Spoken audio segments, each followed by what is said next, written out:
Hello everyone, welcome to the PYQ series of 2026, जहाँ पर हम तुम्हारे महाराष्ट्र बोर्ड के सारे बोर्ड पेपर सॉल्व करने वाले हैं। तुम्हारे मैथ्स के हर एक चैप्टर के लिए 2020 से लेके 2025 तक टोटल 6 साल के सारे बोर्ड पेपर में जितने भी क्वेश्चंस पूछे गए हैं इस पर्टिकुलर चैप्टर से रिलेटेड, वो सब कुछ हम लोग टॉपिक बाय टॉपिक उठाएंगे और सॉल्व करेंगे। हमने ऑलरेडी मैथमेटिकल लॉजिक का वीडियो डाल दिया था, आज ये मैट्रिसेस का वीडियो है। और मैं वापस से तुम लोगों को बता दूं कि 2020 से लेके 2024 तक का जो PYQ है वो ऑलरेडी हमने पहले ही बना दिया था। तो इस वीडियो का जो फर्स्ट पार्ट है वहाँ पे तुम लोगों को 2025 का एक भी क्वेश्चन नहीं दिखेगा, सिर्फ 2020 से लेके 2024 तक का होगा। एकदम एंडिंग में, जैसे ही 2020 से 2024 वाला पार्ट खत्म होता है, एकदम एंड में मैंने यहाँ पर एडिशन किया है 2025 के क्वेश्चंस को। 2025 में 2 पेपर हुए हैं, एक फैब में हुआ है और एक जुलाई में। इन दोनों पेपर में जितने भी क्वेश्चंस पूछे गए थे वो मैंने यहाँ पर एंडिंग में सॉल्व करवाए हैं इस 2020 से 2024 का खत्म होने के बाद। और PYQ सॉल्व करना तुम्हारे लिए बहुत इंपॉर्टेंट है, क्योंकि अगर तुम पूरा चैप्टर भी पढ़ लोगे फिर भी देयर इज़ नो गारंटी कि तुम अच्छा स्कोर कर पाओगे एग्जामिनेशन में, अगर तुम्हें यही नहीं पता कि एग्जाम में क्वेश्चंस कौन से पूछे जाते हैं, कैसे पूछे जाते हैं और उन्हें सॉल्व कैसे करना है। ठीक है, तो this is a very important video. चलो शुरू करते हैं। Hello everyone, welcome to the second lecture of PYQ series. और आज के इस वीडियो में हम लोग मैट्रिसेस चैप्टर के पिछले 5 साल के बोर्ड एग्जामिनेशन पेपर में जितने क्वेश्चंस पूछे गए हैं, 2020 से लेके 2024 तक के पेपर में जितने भी क्वेश्चंस मैट्रिसेस से पूछे गए वो सब कुछ कवर करने वाले हैं। और ये हम कवर करेंगे टॉपिक वाइज, मतलब हम लोग ऐसे नहीं जाएंगे कि पहले हमने 2020 सॉल्व किया फिर 2021 फिर 2022, नहीं, ऐसे नहीं। ऐसे तो तुम खुद भी कर ही सकते हो। मैंने क्या किया है, 5 साल का पेपर उठाया और जितने क्वेश्चंस पूछे गए थे उसको टॉपिक वाइज अरेंज कर दिया है। इससे बेनिफिट ये होगा तुम्हें कि तुम्हें समझ में आएगा किस टॉपिक से ज़्यादा क्वेश्चंस पूछे जा रहे हैं, किस टॉपिक से कम क्वेश्चंस पूछे जा रहे हैं, किस टॉपिक से किस टाइप के क्वेश्चंस पूछे जा रहे हैं, कितने मार्क्स के क्वेश्चन पूछे जा रहे हैं। तो तुम बेटर क्लैरिटी ले पाओगे कि एग्जैक्ट किस चीज़ को ज़्यादा टाइम देना है, किस चीज़ को कम टाइम देना है। ठीक है, स्टार्ट करते हैं अपने वीडियो के साथ। और सबसे पहला टॉपिक है हमारा टाइप्स ऑफ मैट्रिसेस। मैंने हर क्वेश्चन में ऊपर यहाँ पे तुम देख सकते हो लिख दिया है कि ये जो क्वेश्चन है पर्टिकुलर ये किस साल में पूछा गया था और कौन से महीने में पूछा गया था। जनरली पेपर 2 बार होते हैं, एक बार मार्च में होता है और एक बार जुलाई में होता है। तो मार्च 2022, जुलाई 2022 ऐसे तुम्हें लिखा हुआ मिल जाएगा। मैं हर बार उसको रीड करके नहीं सुनाऊंगा, तुम खुद भी रीड कर सकते हो। ठीक है, तो सबसे पहला जो हमारा टॉपिक है it is types of matrices. और पहला क्वेश्चन पूछा गया था इससे कि if A is equals to this matrix is a singular matrix. हमें बताया जा रहा है कि ये जो मैट्रिक्स है ये एक सिंगुलर मैट्रिक्स है। फिर हमें बताओ कि what will be the value of A की वैल्यू बतानी है हमें। और यहाँ पे नीचे 4 ऑप्शंस दिए हैं। बहुत ही सिंपल क्वेश्चन है, तुम्हें बस इतना पता होना चाहिए कि सिंगुलर मैट्रिक्स होता क्या है। एक नया पेज ले लेता हूँ मैं और तुम्हें बताता हूँ कि what is a singular matrix. कोई भी ऐसा मैट्रिक्स, अगर मान लो मैट्रिक्स A है और इस मैट्रिक्स का जब मैंने डिटर्मिनेंट निकाला और उसकी वैल्यू आ गई 0, तब हम उसको बोलेंगे सिंगुलर मैट्रिक्स। तो हमें पिछले वाले क्वेश्चन में दिया था कि ये मैट्रिक्स ऑलरेडी सिंगुलर है। इसका मतलब कि अगर इस मैट्रिक्स का डिटर्मिनेंट निकाला तो वैल्यू कितनी आ जाएगी, 0 आ जाएगी। तो लिखते हैं ज़रा 2 3 A 6। इस मैट्रिक्स को हम लोग यहाँ पर लिखते हैं 2 3 A और 6। अगर इसका डिटर्मिनेंट निकाला तो वैल्यू कितनी आ जाएगी, 0। अच्छा, इसको सॉल्व करते हैं ज़रा। डिटर्मिनेंट कैसे सॉल्व होता है, ये दोनों एक दूसरे से मल्टीप्लाई हो जाएंगे तो 2B आ जाएगा। ये दोनों एक दूसरे से मल्टीप्लाई हो जाएंगे तो ये B नहीं है, ये 6। ठीक है, तो 2 6 are 12, A into 3A is equals to 12। अगर मैं -3A को वहाँ पर भेज दूँ तो क्या हो जाएगा, वहाँ पे जाके +3A। 3 को यहाँ पर ले लूँ, वहाँ पे मल्टीप्लाई हो रहा है, यहाँ पर आके डिवाइड हो जाएगा और मुझे मिल जाएगा A इज इक्वल्स टू, इन दोनों को मैं कैंसिल आउट कर सकता हूँ, 3 4 are 12, तो A is equals to 4। Value मिल गई A की, बस इसी को वहाँ पर हम लोग पुट कर देंगे। तो मुझे दिखाई दे रहा है 4 दिया हुआ है। हाँ, option number D is our answer. समझ में आया, आसान था। 1 मार्क्स का क्वेश्चन, वेरी सिंपल, बहुत जल्दी हो गया। सेकंड क्वेश्चन पे चलते हैं। दिया है द मैट्रिक्स, ये मैट्रिक्स दे दिए, इज डैश। बस मैट्रिक्स दिया और बोला है डैश। अब डैश में क्या, ब्लैंक में क्या लिखना है। देखो यहाँ पे टाइप ऑफ मैट्रिक्स बताना है कि वो आइडेंटिटी है, नल है, स्केलर है, फिर कॉलम मैट्रिक्स है।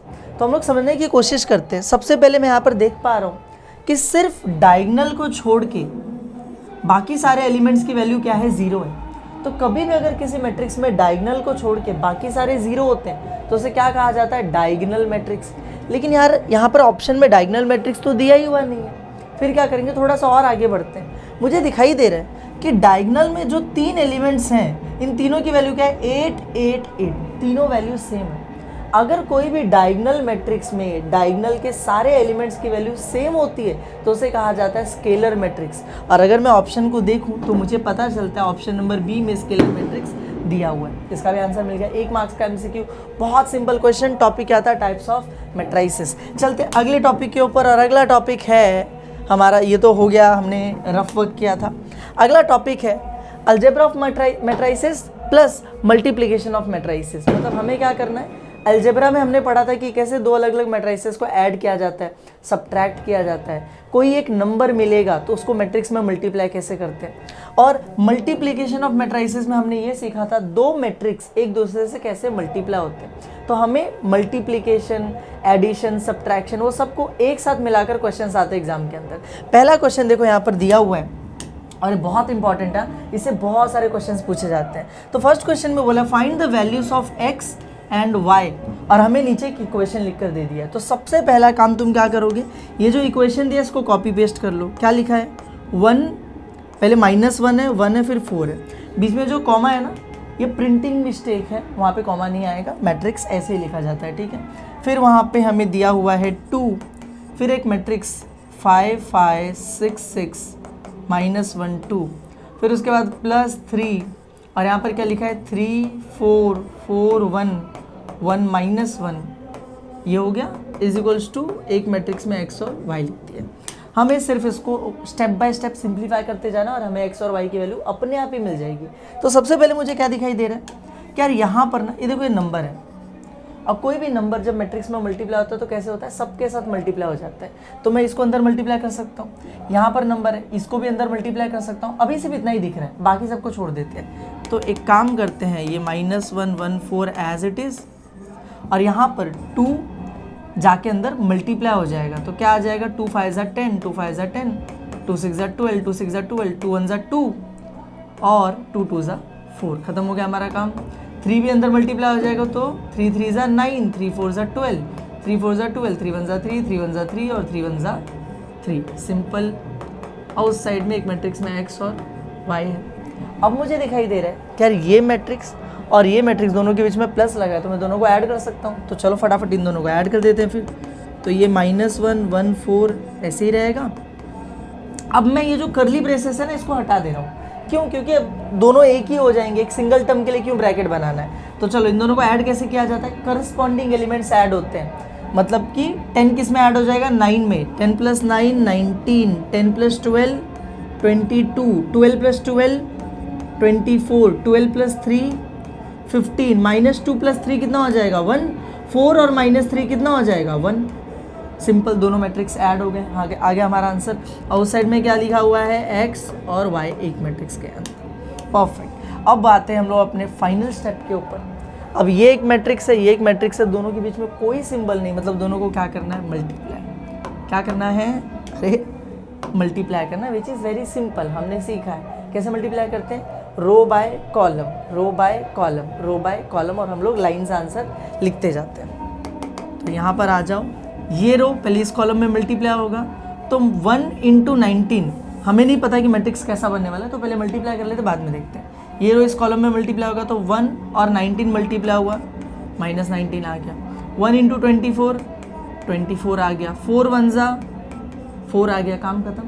लेकिन ये रो अब इस कॉलम में भी तो मल्टीप्लाई होगा तो 1 × 22, 22 आ गया, 1 × 15, 15 आ गया, और 4 1 4 आ गया, सिंपल है। अब ये रो आगे किसी कॉलम में मल्टीप्लाई नहीं हो सकता और नीचे कोई दूसरा रो बचा ही नहीं है हमारे पास। अगर होता तो उस रो को जब हम मल्टीप्लाई करते तो अगले लाइन में आंसर लिखते, पर ऐसा नहीं है, मतलब यही हमारा फाइनल आंसर होगा। और उस साइड में क्या है, एक्स और वाई है। अब इसको ज़रा करते हैं सॉल्व। 24 + 4 कितना हो जाएगा, 28, और 28 में से 19 माइनस करो, बताओ कितना आ जाएगा। 28 में से 10 निकाला तो 18 बचा, 18 में से 9 निकाला तो 9 बचा, मतलब यहाँ पे आंसर आ जाएगा 9।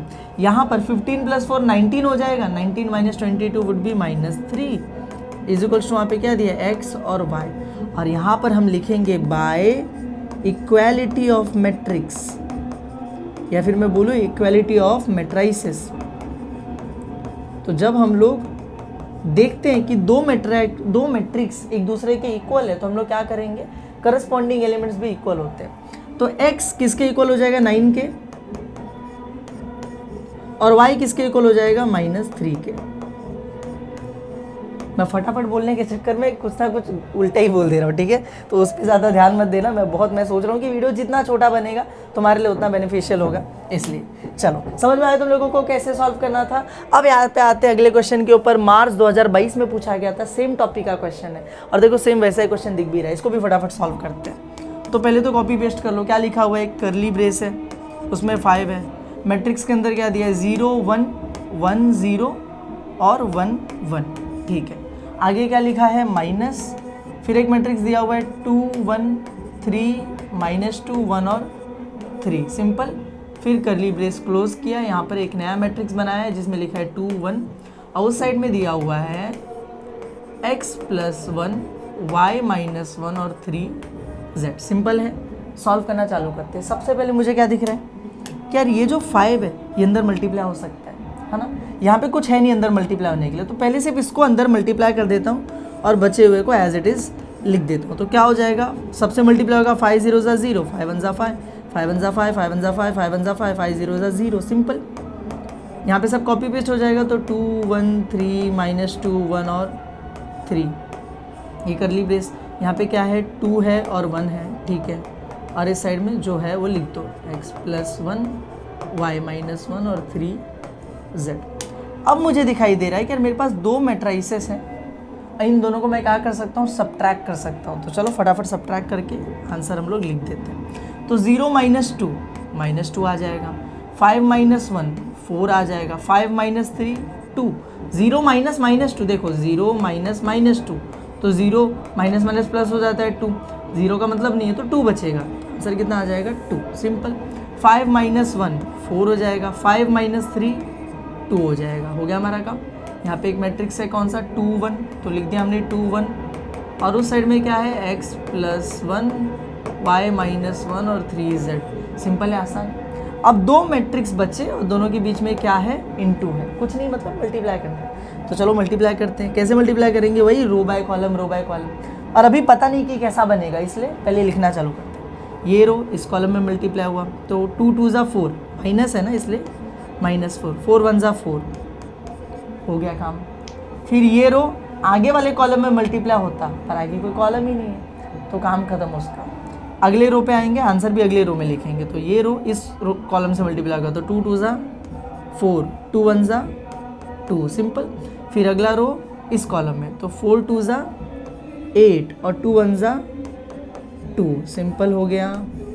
मल्टीप्लिकेशन खत्म, उस साइड क्या है x + 1 y - 1 3 z, ठीक है। अब हम लोग इसको करते हैं थोड़ा सा कैलकुलेशन, तो ये हो जाएगा 0 6 और ये कितना हो जाएगा 10, और उस साइड में क्या है x + 1 y - 1 और 3 z। अब लिखो by equality of matrices, by equality of matrices corresponding elements equal होते हैं, तो x + 1 किसके इक्वल हो जाएगा 0 के, तो x + 1 = 0, +1 को वहाँ पे भेजा, x की वैल्यू मिल गई -1, खत्म, इजी था, आसान था। y के लिए देखते हैं, y - 1 = 6, -1 को वहाँ पे भेज दो, क्या हो जाएगा +1 और कितना आ जाएगा आंसर 7, इजी है, आसान है। लास्ट में क्या दिया 3z = 10, 3z = 10, 3 मल्टीप्लाई और उधर पे भेज दो,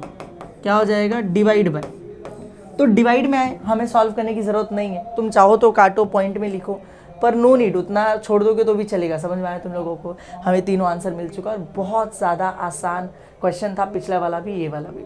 बस एक नंबर होता है, उसको मैट्रिक्स में मल्टीप्लाई करना होता है, फिर दो मैट्रिक्स या तो प्लस हो रहे होते हैं या तो माइनस हो रहे होते हैं, वो करना होता है, फिर दो मैट्रिक्स मल्टीप्लाई हो रहे होते हैं, वो करना होता है, और फाइनली कंपेयर करके आंसर निकाल लो, आसान है। चलो अगले क्वेश्चन पे चलते हैं। एक और क्वेश्चन देखो, कितने क्वेश्चंस पूछे गए सेम टॉपिक से, सेम तरीके के, अगेन वैसा ही क्वेश्चन आ गया, फाइंड x एंड y। देखो क्या दिया इक्वेशन में, लिखा है 4, फिर एक मैट्रिक्स है 2 -1 3 1 0 2, फिर माइनस करके एक और मैट्रिक्स है 3 2 -3 1 4 1, और फिर एक अलग से मैट्रिक्स दिया हुआ है 2 -1 और 1, और उस साइड दिया है x और y। परफेक्ट, करते हैं हम लोग, सॉल्व करते हैं।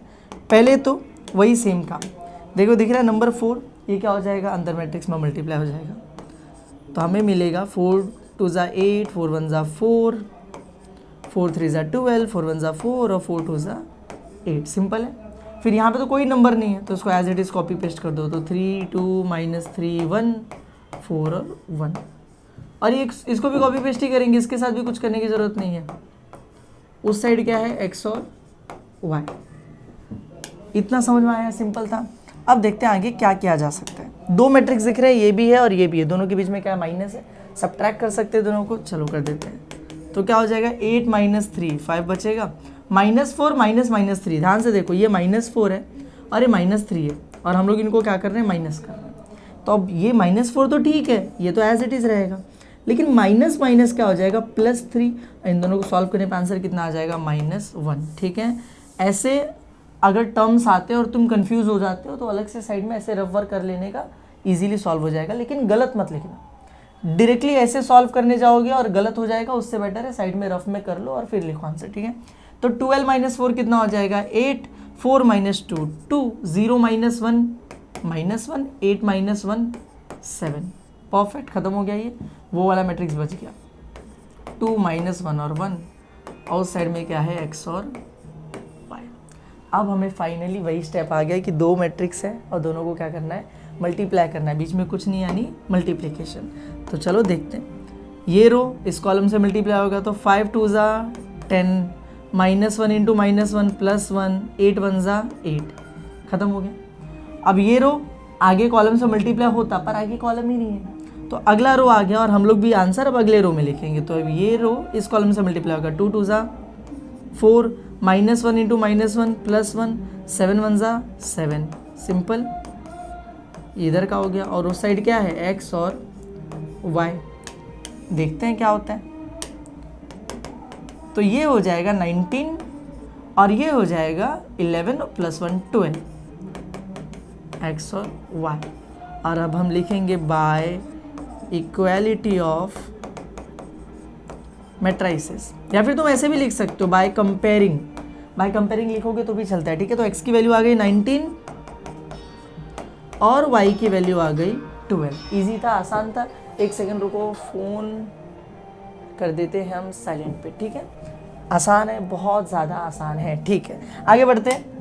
और अब थोड़ा सा अलग क्वेश्चन आया है, पर टॉपिक सेम है, याद रखना, वही same topic, algebra of matrices और मल्टीप्लिकेशन ऑफ मैट्राइसेस। तो इसमें क्या दिया है, हमें लिखा है कि एक मैट्रिक्स है A और फिर आगे बोला प्रूव डेट, कुछ प्रूव करने को दिया है। क्या प्रूव करना है, देखो यहाँ पे लिखा है, ये प्रूव करना है। अच्छा, इसको कैसे प्रूव करेंगे, कोई भी प्रूव डेट का क्वेश्चन आया तो LHS निकालो, RHS निकालो, दोनों सेम आ गए, प्रूव हो गया। ठीक है, तो हम लोग लिखते हैं LHS, क्या दिया हुआ है, a² - 5a + 7i, लिख दिया मैंने। मुझे दिख रहा है यहाँ पर लिखा है a²। कभी भी मैट्रिक्स का जब स्क्वायर निकालना हो तो नॉर्मली नहीं निकालते, मतलब ऐसा नहीं कर सकते कि ये 3 का स्क्वायर 9, 1 का स्क्वायर 1, 1 का स्क्वायर 1 और 2 का स्क्वायर 4, ऐसे नहीं कर सकते। मैट्रिक्स का स्क्वायर कैसे निकाला जाता है, मान लो a का स्क्वायर निकालना है तो a × a, b का स्क्वायर निकालना है तो b × b। तो यहाँ पर a का स्क्वायर चाहिए तो मैं इसको लिख दूँ a × a, ऐसा लिखा जाएगा। ये तो एज इट इज़ रहेगा -5a और ये भी एज इट इज़ रहेगा 7a। अब वैल्यू पुट करते हैं, a की वैल्यू यहाँ पर दी हुई है 3 1 -1 2, 3 1 -1 2 डॉट, फिर से एक बार a लिखेंगे तो 3 1 -1 2, सिंपल, फिर -5 और a की वैल्यू वही आ जाएगी ना, 3 1 -1 और 2 प्लस 7i, तो 7 तो एज इट इज़ रहेगा। i की वैल्यू क्या है, i मतलब क्या होता है सर जी, आइडेंटिटी मैट्रिक्स। आइडेंटिटी मैट्रिक्स मतलब एक ऐसा मैट्रिक्स जिसके डायगोनल में सिर्फ 1 होता है और बाकी सारे एलिमेंट्स 0 होते हैं। तो यहाँ पर एक मैट्रिक्स बनेगा जिसके डायगोनल में 1 होगा और बाकी जो भी बच गए वो क्या होंगे, 0 होंगे। इसे कहा जाता है आइडेंटिटी मैट्रिक्स। इसकी वैल्यू, आई की वैल्यू कभी भी क्वेश्चन में गिवन नहीं होती, तुम्हें खुद से लिखना पड़ेगा, तो ये चीज़ तुम्हें आनी चाहिए, ठीक है। अगर सारे मैट्रिसेस 3/3 के होते तो आइडेंटिटी मैट्रिक्स की वैल्यू कैसे आती, डायगोनल में 1 और बाकी सारे 0, ऐसे लिखते तुम लोग, ठीक है। तो आई होप तुम लोग आई के बारे में तो समझ गए होंगे। अब इसको सॉल्व करते हैं। देखो 2 मैट्रिक्स है और दोनों क्या हो रहे हैं, मल्टीप्लाई हो रहे हैं। तो करते हैं मल्टीप्लिकेशन। कैसे होगा, row by column, row by column, तो रो बाय कॉलम, 3 3 ज़ा 9, 1 1 ज़ा 1, लेकिन माइनस है ना इसलिए -1 हो गया। फिर रो और अगला कॉलम, तो 3 1 ज़ा 3, 1 2 ज़ा 2 हो गया। फिर ये रो, अगला कोई कॉलम ही नहीं है, तो हम लोग अगले रो पर आ जाएंगे और यहाँ पर भी अगले रो पर आ जाएंगे।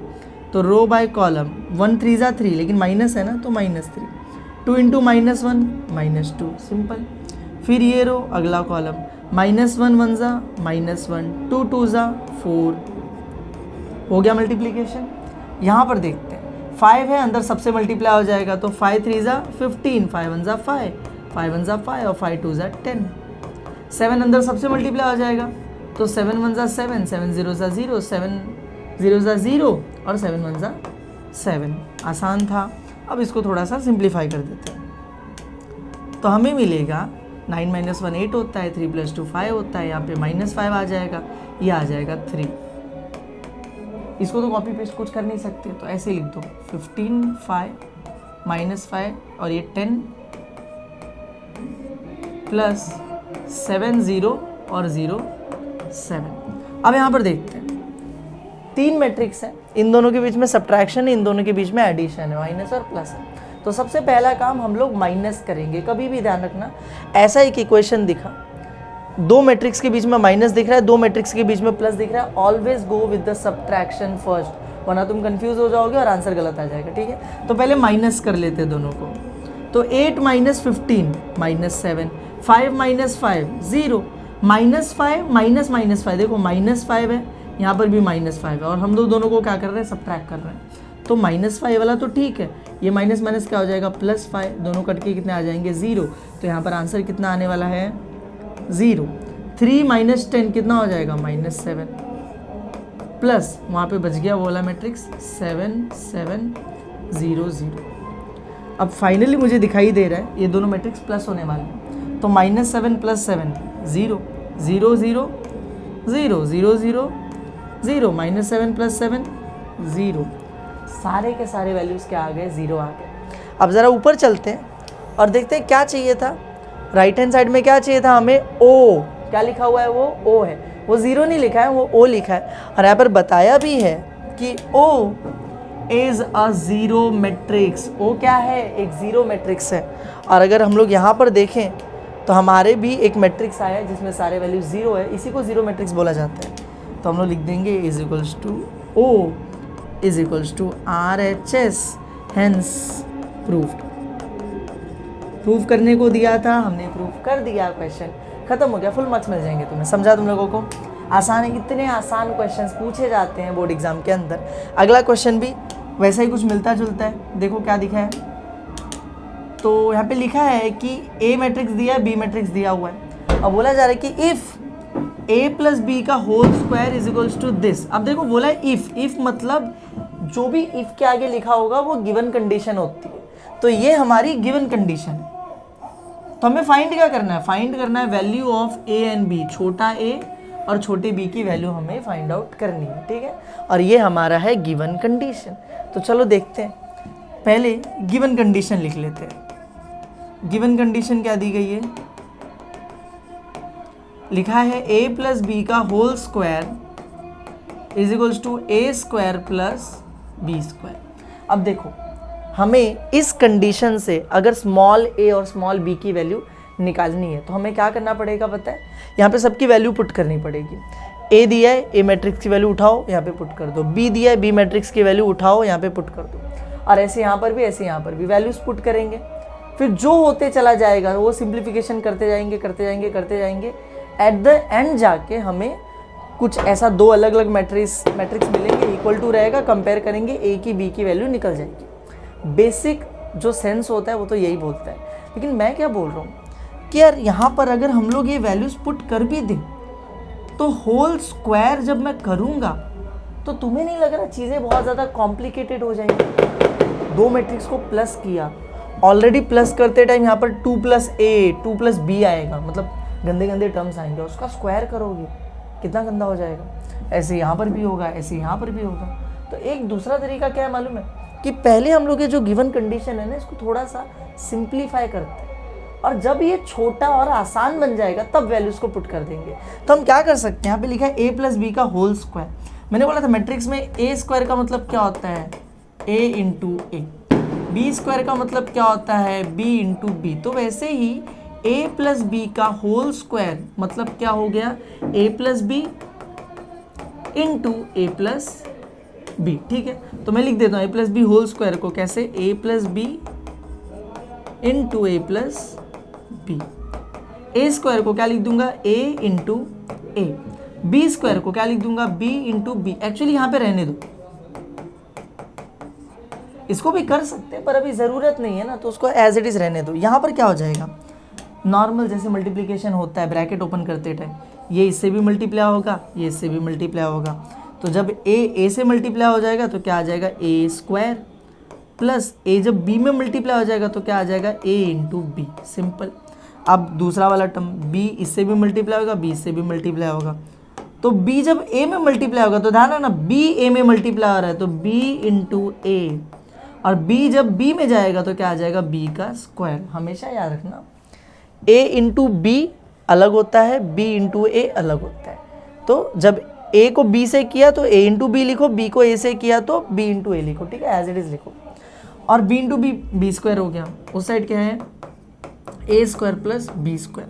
कभी भी अगर इक्वल टू के दोनों साइड सेम टर्म्स आते हैं तो कैंसल आउट हो जाते हैं। तो यहाँ पर a स्क्वायर कैंसल आउट हो गया, यहाँ पर b स्क्वायर और b स्क्वायर कैंसल आउट हो गया। तो हमारे पास बच क्या रहा है, यहाँ पे बचा a × b plus b × a, और उस साइड में दोनों कैंसल आउट हो चुके हैं, मतलब कि 0 बच रहा है। अब मैं क्या कर सकता हूँ, कोई भी एक टर्म उठा के वहाँ पे भेज देता हूँ। तो a × b को यहीं पे रहने दिया, और जो b × a को वहाँ पर भेजा, यहाँ पे प्लस हो रहा था, वहाँ पे जाके क्या हो गया, -ba। And now this is our simplified condition. अब ये सिंप्लीफाइड कंडीशन, अब यहाँ पर a और b की वैल्यू हम लोग पुट करेंगे और हमें हमारा आंसर बहुत ईजीली मिल जाएगा। ठीक है, तो चलो पुट करते फटाफट।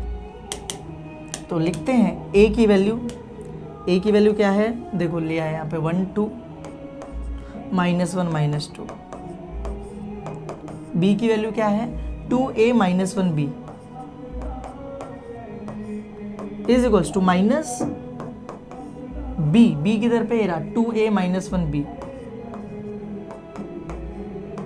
और फिर a की वैल्यू, a क्या है 1 2 -1 -2।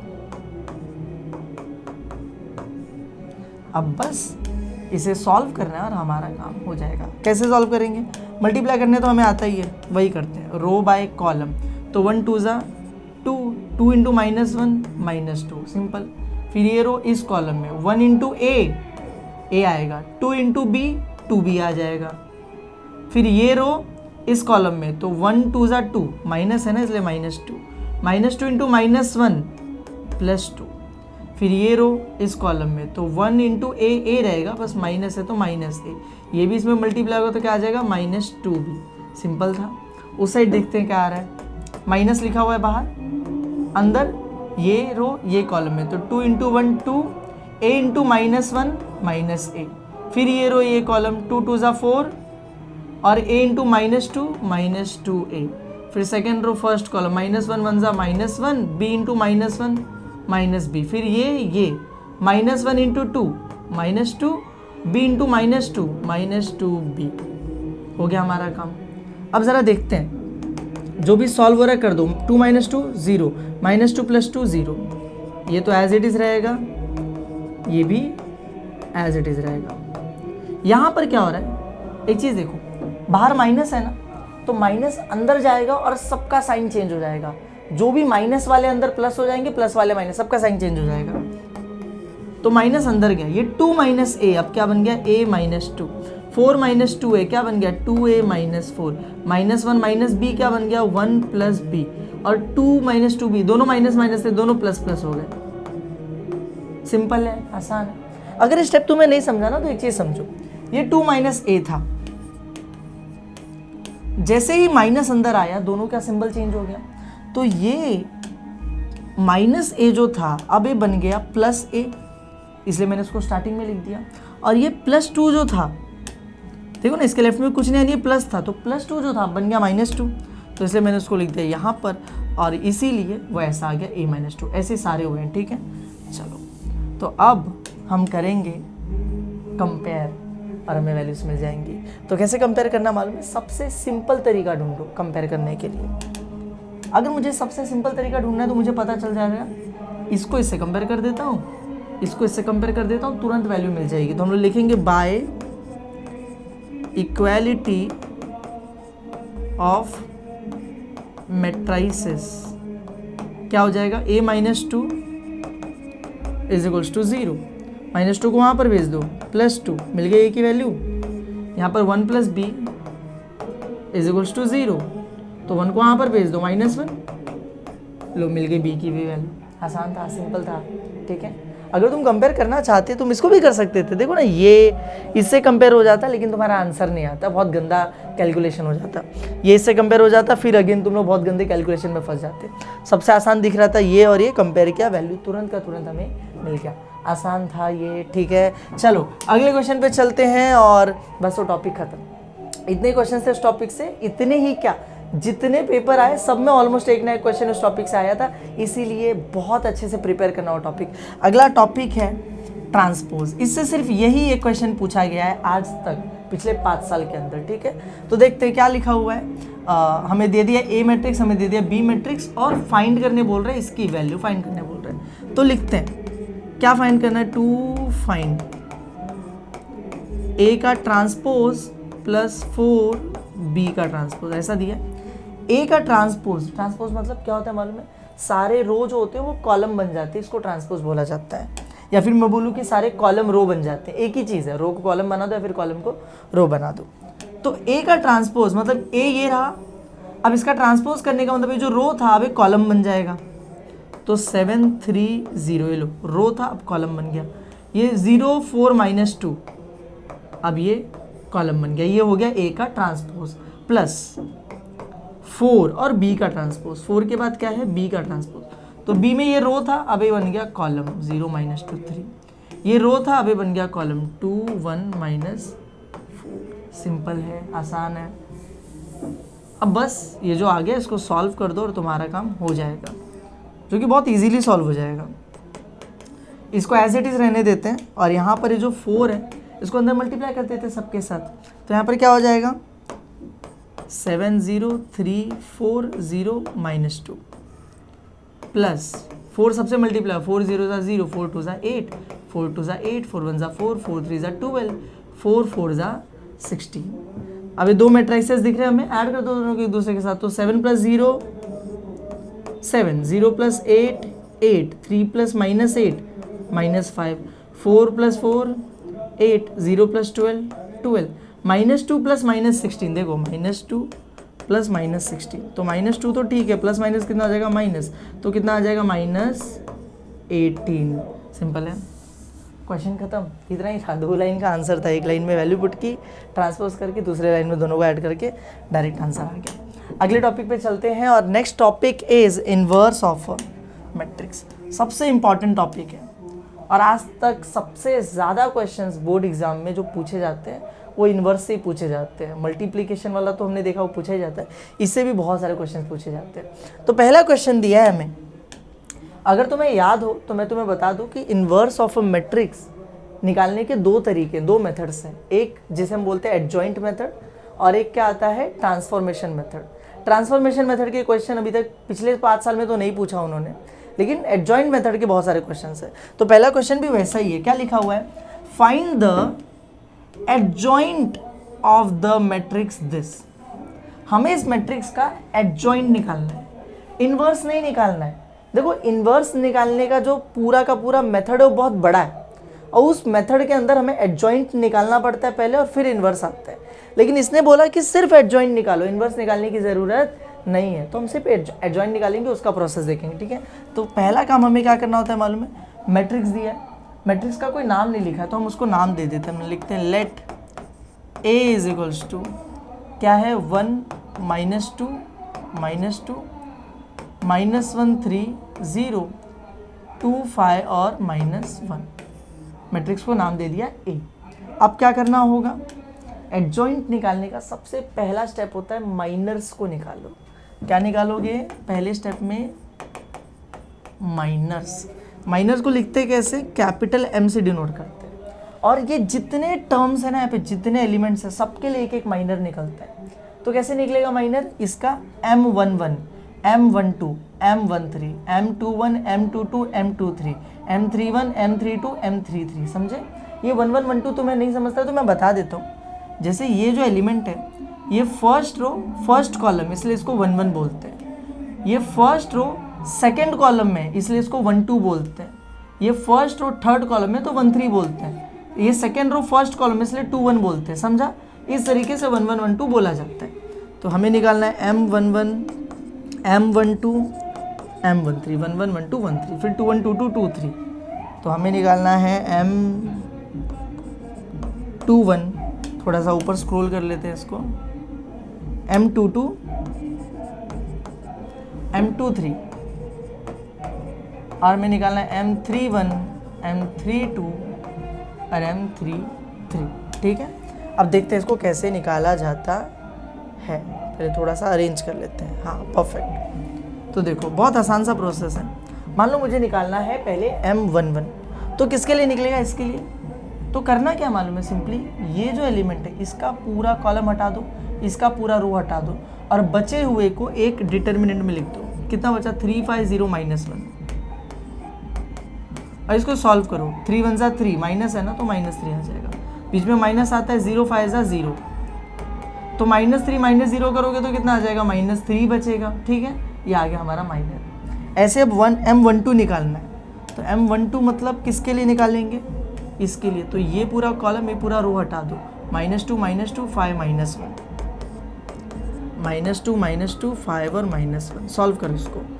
-2 1 जा, देखो माइनस माइनस प्लस हो जाएगा, 2 1 जा 2 आ जाएगा, बीच में माइनस, 2 5 जा 10 होता है, और माइनस है तो क्या आ जाएगा, -10।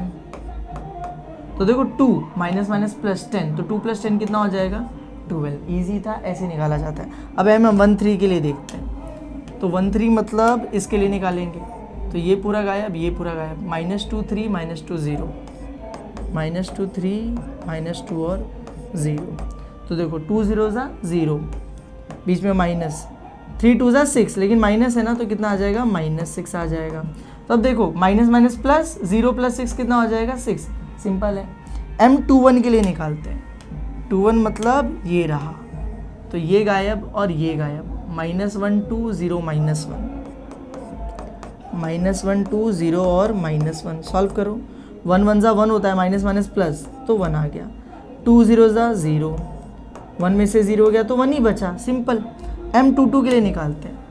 तो 22 मतलब कौन सा हो गया, ये हो गया, तो ये गायब, ये गायब। 1 2 -2 -1 क्या आया, 1 2 -2 और -1, ये बचा ना, 1 2 -2 -1 हमने लिख लिया। फिर मल्टीप्लाई करते हैं, क्या हो जाएगा, 1 1 जा 1 होता है लेकिन माइनस है इसलिए -1, फिर बीच में माइनस, 2 2 जा 4 होता है लेकिन ये माइनस है इसलिए क्या आ जाएगा, -4। अब इसको सॉल्व करते ज़रा ध्यान से देखो, -1 है, -4 और बीच में भी क्या है, माइनस है। ये -1 तो एज इट इज रह जाएगा, ये माइनस माइनस क्या हो जाएगा, प्लस, और ये 4 तो 4 ही रहेगा, तो -1 + 4 कितना आ जाएगा, 3। तो ओवरऑल इसका आंसर क्या आने वाला है, 3। इजी है, आगे चलते हैं। तो ये हो गया। अब है M23, तो 2 3 की तरह ये रहा, तो ये गायब कर दो, ये गायब कर दो, 1 -1 -2 0, 1 -1 -2 और 0। इसको सॉल्व करते हैं, कितना आ जाएगा, 1 0 जा 0, बीच में माइनस, 2 1 जा 2 और माइनस माइनस प्लस, तो +2 ही आएगा, और 0 - 2 इज -2। सिंपल है। M31 निकालते हैं अभी, तो 31 किधर है, ये रहा, तो ये गायब, ये गायब, -1 2 3 5, तो ये आ गया -1 2 3 और 5। अब इसको मल्टीप्लाई करते हो तो देखो ये दोनों मल्टीप्लाई हो जाएंगे, कितना आ जाएगा -5, फिर बीच में -3 2 ज़ा 6, -5 और -6 कितना आ गया -11। ईजी था। अब लास्ट निकालना है, लास्ट नहीं अभी 2 बाकी है, 3 2। तो 3 2 के लिए क्या करेंगे, ये गायब हो जाएगा, ये गायब हो जाएगा, 1 - 2 2 5। तो यहाँ पर आ रहा है 1 - 2 2 और 5। अब इसको देख करके देखते हैं मल्टीप्लाई क्या आएगा, 1 5 ज़ा 5, बीच में -2 2 ज़ा 4 होता है, लेकिन माइनस है ना तो क्या आ जाएगा -4। अब देखो 5 है, माइनस माइनस प्लस, तो 5 + 4 कितना आ जाएगा 9। इजी है, आसान है। और लास्ट हम लोग निकालेंगे ये वाला, तो ये गायब, ये गायब, 1 - 1 - 2 3।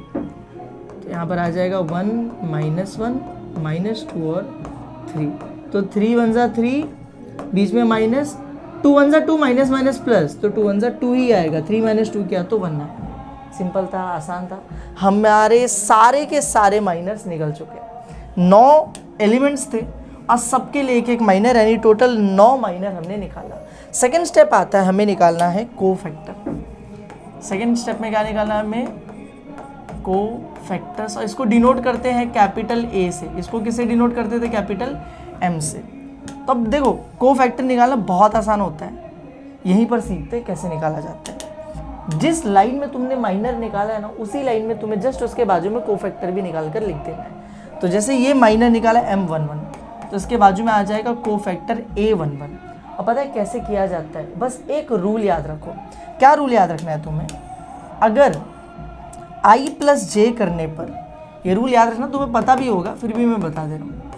अगर I + J करने पर आंसर even आता है तो वहाँ पर हमें करना है नो चेंज,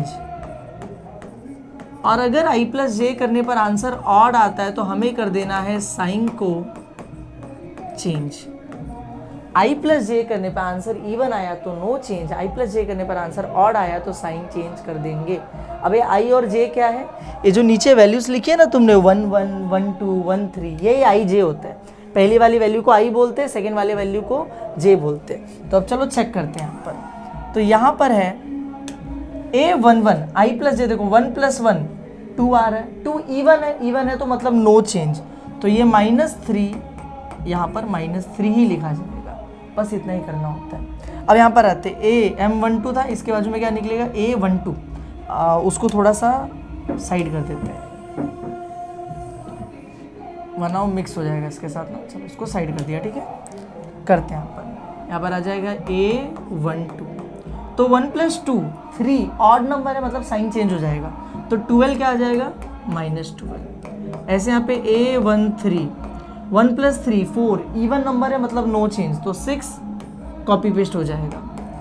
अब आ जाएगा A21, तो 2 + 1 3 है, ऑड नंबर है मतलब साइन चेंज, तो 1 क्या बन जाएगा -1। ऐसे यहाँ पर आ जाएगा A22, 2 + 2 4 इवन नंबर मतलब नो चेंज, तो 3 एज इट इज़ वहाँ पर आ जाएगा। अब ऐसे वहाँ पर भी करते हैं, ये हो गया M23, तो इसके बाजू में क्या निकलेगा A23, 2 + 3 5 ऑड नंबर मतलब साइन क्या हो जाएगा चेंज।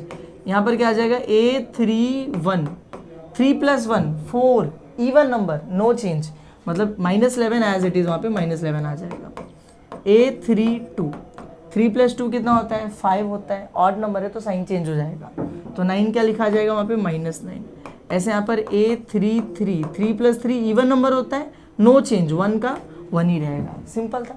जहाँ जहाँ पे I + J करने पर इवन आता है, नो चेंज, ऑड आता है तो साइन को चेंज कर दो और बस तुम्हारा सारा का सारा कोफैक्टर भी निकल के तैयार है। अब नेक्स्ट स्टेप आता है, हमें सारे कोफैक्टर्स को एक साथ एक मैट्रिक्स में लिखना होता है। उस मैट्रिक्स को हम बोलते हैं cofactor matrix of A, cof A। क्या लिखा जाता है उसको, कॉफ A, मतलब कोफैक्टर मैट्रिक्स ऑफ A। तो एक साथ एक मैट्रिक्स बनाओ और सारे वैल्यूज लिख दो। और कैसे लिखोगे, अरेंजमेंट क्या होती है, सेम 1 1 1 2 1 3 2 1 2 2 2 3 3 1 3 2 3 3। तो चलो देखते हैं क्या क्या वैल्यू मिली है। -3 -12 और 6, तो हम लोग लिख देते हैं इसके अंदर -3 -12 और 6। देखो 1 1 1 2 1 3 आ गया। फिर आगे चलते हैं, 6 -1 नहीं रुको, माइनस ये हो गया -1 3 और 2। अगला क्या है, -1 3 और 2, 2 1 2 2 2 3, और फिर लास्ट में ये आ जाएगा -11 -9 1, -11 -9 और 1, 3 1 3 2 3 3। समझा? लाइन से सारे कोफैक्टर्स लिख दो और जो मैट्रिक्स बन के तैयार हुआ इसे कहेंगे कोफैक्टर मैट्रिक्स। और इसके बाद अगले स्टेप में आ जाता है हमारा ADJ A, यानी adjoint matrix of A. Adjoint कैसे निकलता है मालूम है? कोफैक्टर मैट्रिक्स का ट्रांसपोज कर दो। ट्रांसपोज मतलब रो का कॉलम। तो जैसे ये रो में था ना 3 -12 6, अब एक कॉलम में आ जाएगा -3 -12 और 6। ये रो में था ना, अब एक कॉलम में आ जाएगा -1 3 और 2। ये रो में था ना, अब एक कॉलम में आ जाएगा -11 -9 और 1। और यही है हमारा एडजॉइंट ऑफ ए। मिल गया। हमें क्या बोला था क्वेश्चन में? फाइंड द एडजॉइंट ऑफ ए। यही हमारा एडजॉइंट ऑफ ए, इतना ही करना था। ठीक है, ये बहुत इंपॉर्टेंट है क्योंकि जब तुम इन्वर्स का क्वेश्चन करने जाओगे तो उसमें एडजॉइंट निकालना ही पड़ता है। एडजॉइंट मेथड का यूज अगर करोगे तो इस पूरे प्रोसेस को याद रखना। पहले माइनर निकालना है, फिर कोफैक्टर निकालना है, और फिर उसके बाद एक मैट्रिक्स बनानी है कोफैक्टर की, उसका ट्रांसपोज करके एडजॉइंट आ जाता है। सिंपल है, ये क्वेश्चन हो गया खत्म। मार्च 2020 में पूछा गया था। चलते हैं नेक्स्ट क्वेश्चन के ऊपर। और अगला क्वेश्चन में दिया हुआ है फाइंड द इनवर्स। अगले क्वेश्चन में क्या लिखा है? Find the inverse of the matrix A by using the adjoint method. Inverse निकालना एडजॉइंट मेथड का यूज करके। तो इसमें पूरा का पूरा प्रोसेस किया जाएगा। तो इनवर्स निकालने का पहला स्टेप क्या होता है? पहले तो गिवन जो दिया है मैट्रिक्स उसको लिख लो। तो ए मैट्रिक्स दिया हुआ है, लिख लेते हैं। क्या दिया है? -3 -1 1 0 0 1 -15 6 और -6। ये लिख लिया तुमने। इसके बाद सेकेंड स्टेप इज इसका डिटर्मिनेंट निकालो। तो हम लिखते हैं देयरफॉर डिटर्मिनेंट ऑफ ए। तो ये पूरा डिटर्मिनेंट में आ जाएगा -3 0 -15 -1 0 6 1 1 -6। कैसे सॉल्व किया जाता है डिटर्मिनेंट? तुम्हें ऑलरेडी पता ही होगा कि पहले ये वाला एलिमेंट लिख देते हैं, फिर एक ब्रैकेट बनता है। ये वाला एलिमेंट लिखा ना तुमने, तो ये छोड़ दो, ये छोड़ दो, ये बच्चा, इसको सॉल्व करो। तो 0 इंटू -6 कितना हो जाएगा? 0 -6 1 ज़ा 6 हो गया। फिर बीच में एक माइनस आता है, और माइनस के बाद ये सेकेंड वाला एलिमेंट लिखा जाता है। तो क्या लिखेंगे? -1, और फिर एक ब्रैकेट बनता है। तो उसमें ये गायब हो जाता है, ये गायब हो जाता है, बचा ये और ये।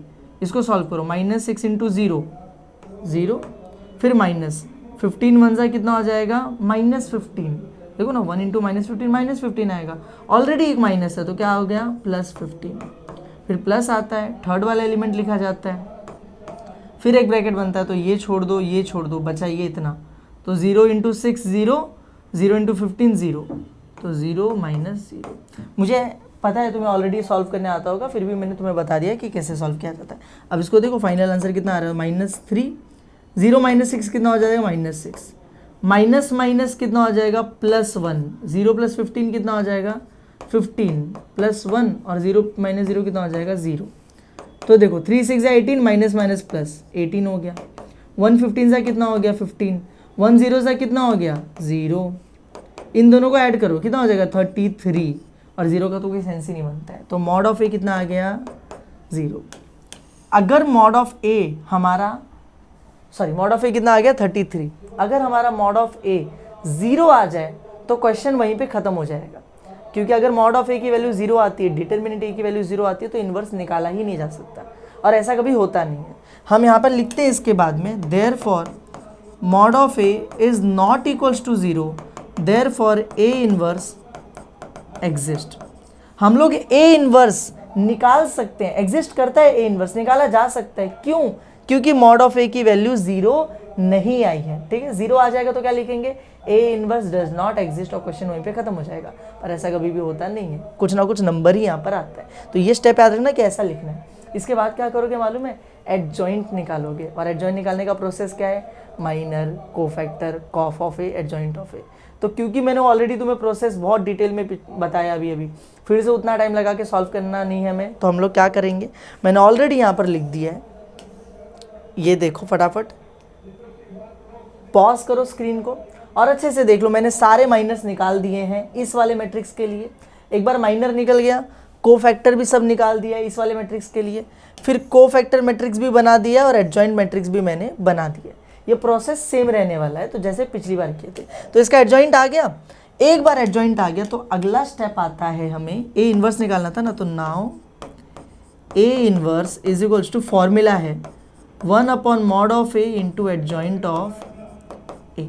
तो चलो लिखते हैं A inverse is equals to 1 upon mod of A की वैल्यू कितनी आई थी 33 इंटू एडजॉइंट ऑफ ए ये रहा -6 0 -1 -15 33 3 0 33 और 0 आ गया।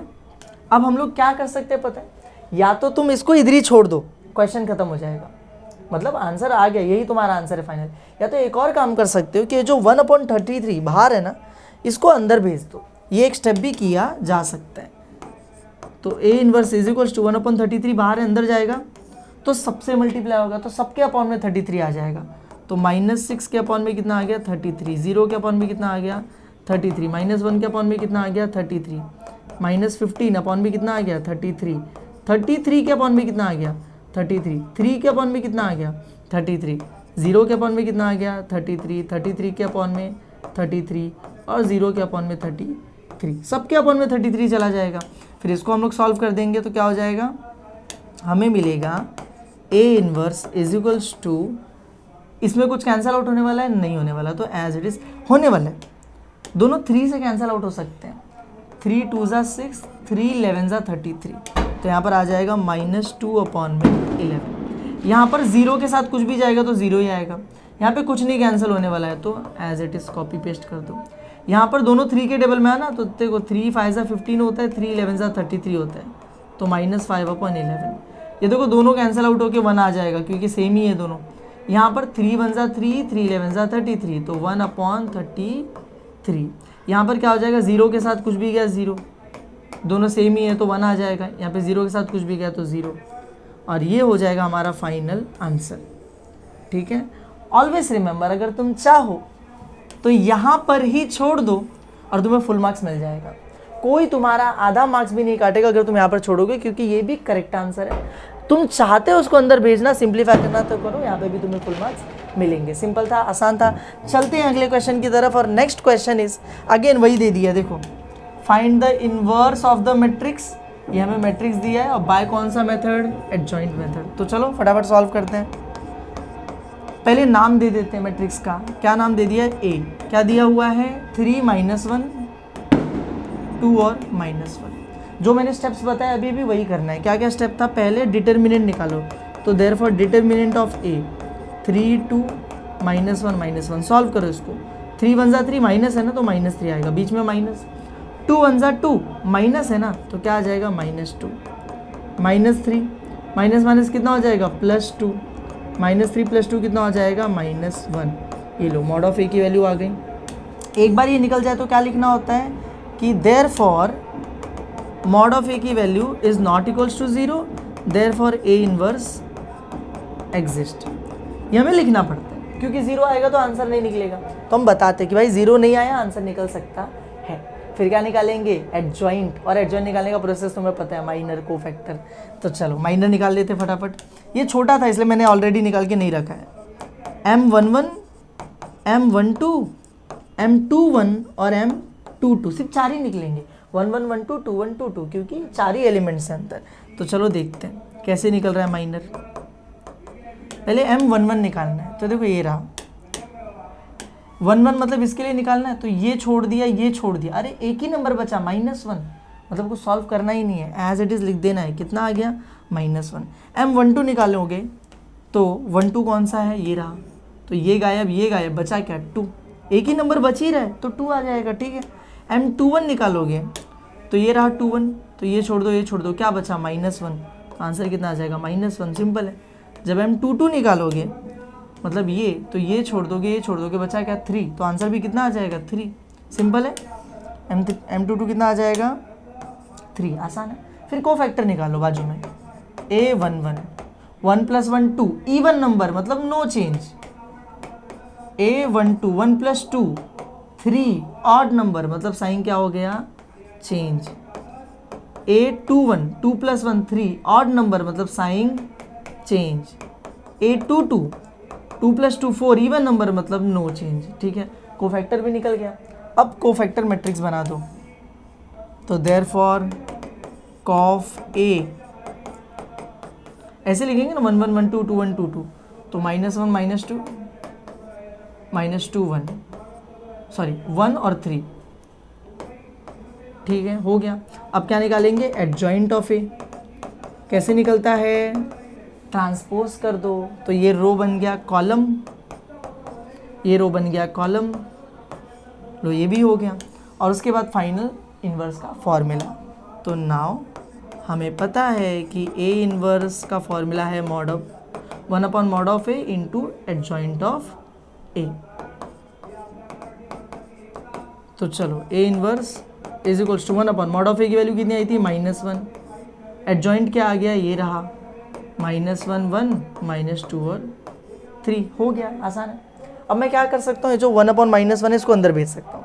देखो 1/1 मतलब कुछ नहीं होता है, यहाँ पर वैल्यू सिर्फ एक चीज़ की, किसकी, माइनस की। माइनस अंदर जाएगा, सबका साइन चेंज हो जाएगा। तो A inverse is equals to sign change sign change sign change sign change, ये आ गया हमारा फाइनल आंसर। आसान है, छीन दिए। 2/2 आया तो तुम इजीली सॉल्व कर लोगे उसको, और 3/3 भी मुश्किल नहीं है। एक और क्वेश्चन जो हमें पूछा गया है इन्वर्स से, और थोड़ा सा ट्रिकी क्वेश्चन है तो उसको ध्यान से देखना। ये एक्टिविटी में पूछा गया, पहली बात तो देखो ये किधर पूछा है, एक्टिविटी में।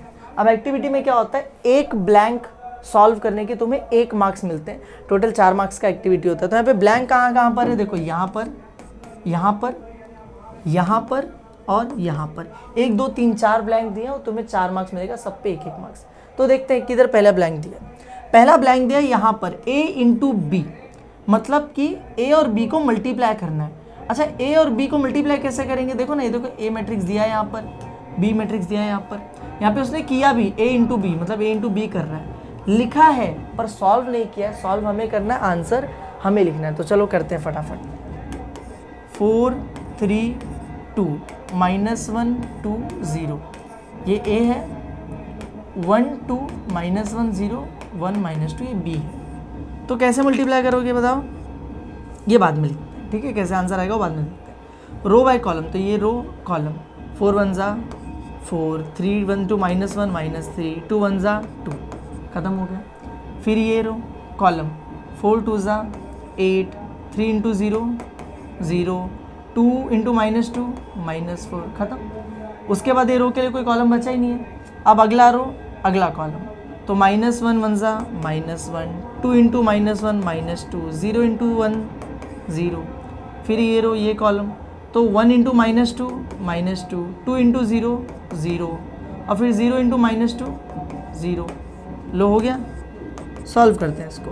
कितना आ गया देखो, 4 -3 1 1 + 2 3, ये कितना हो जाएगा -3 8 -4 4 -2 और बाकी तो 0 0, मिल गया हमें आंसर। यहाँ पर लिख दोगे आंसर, तुम लोग क्या लिख दोगे आंसर में, 3 4 -3 -2, काम हो गया।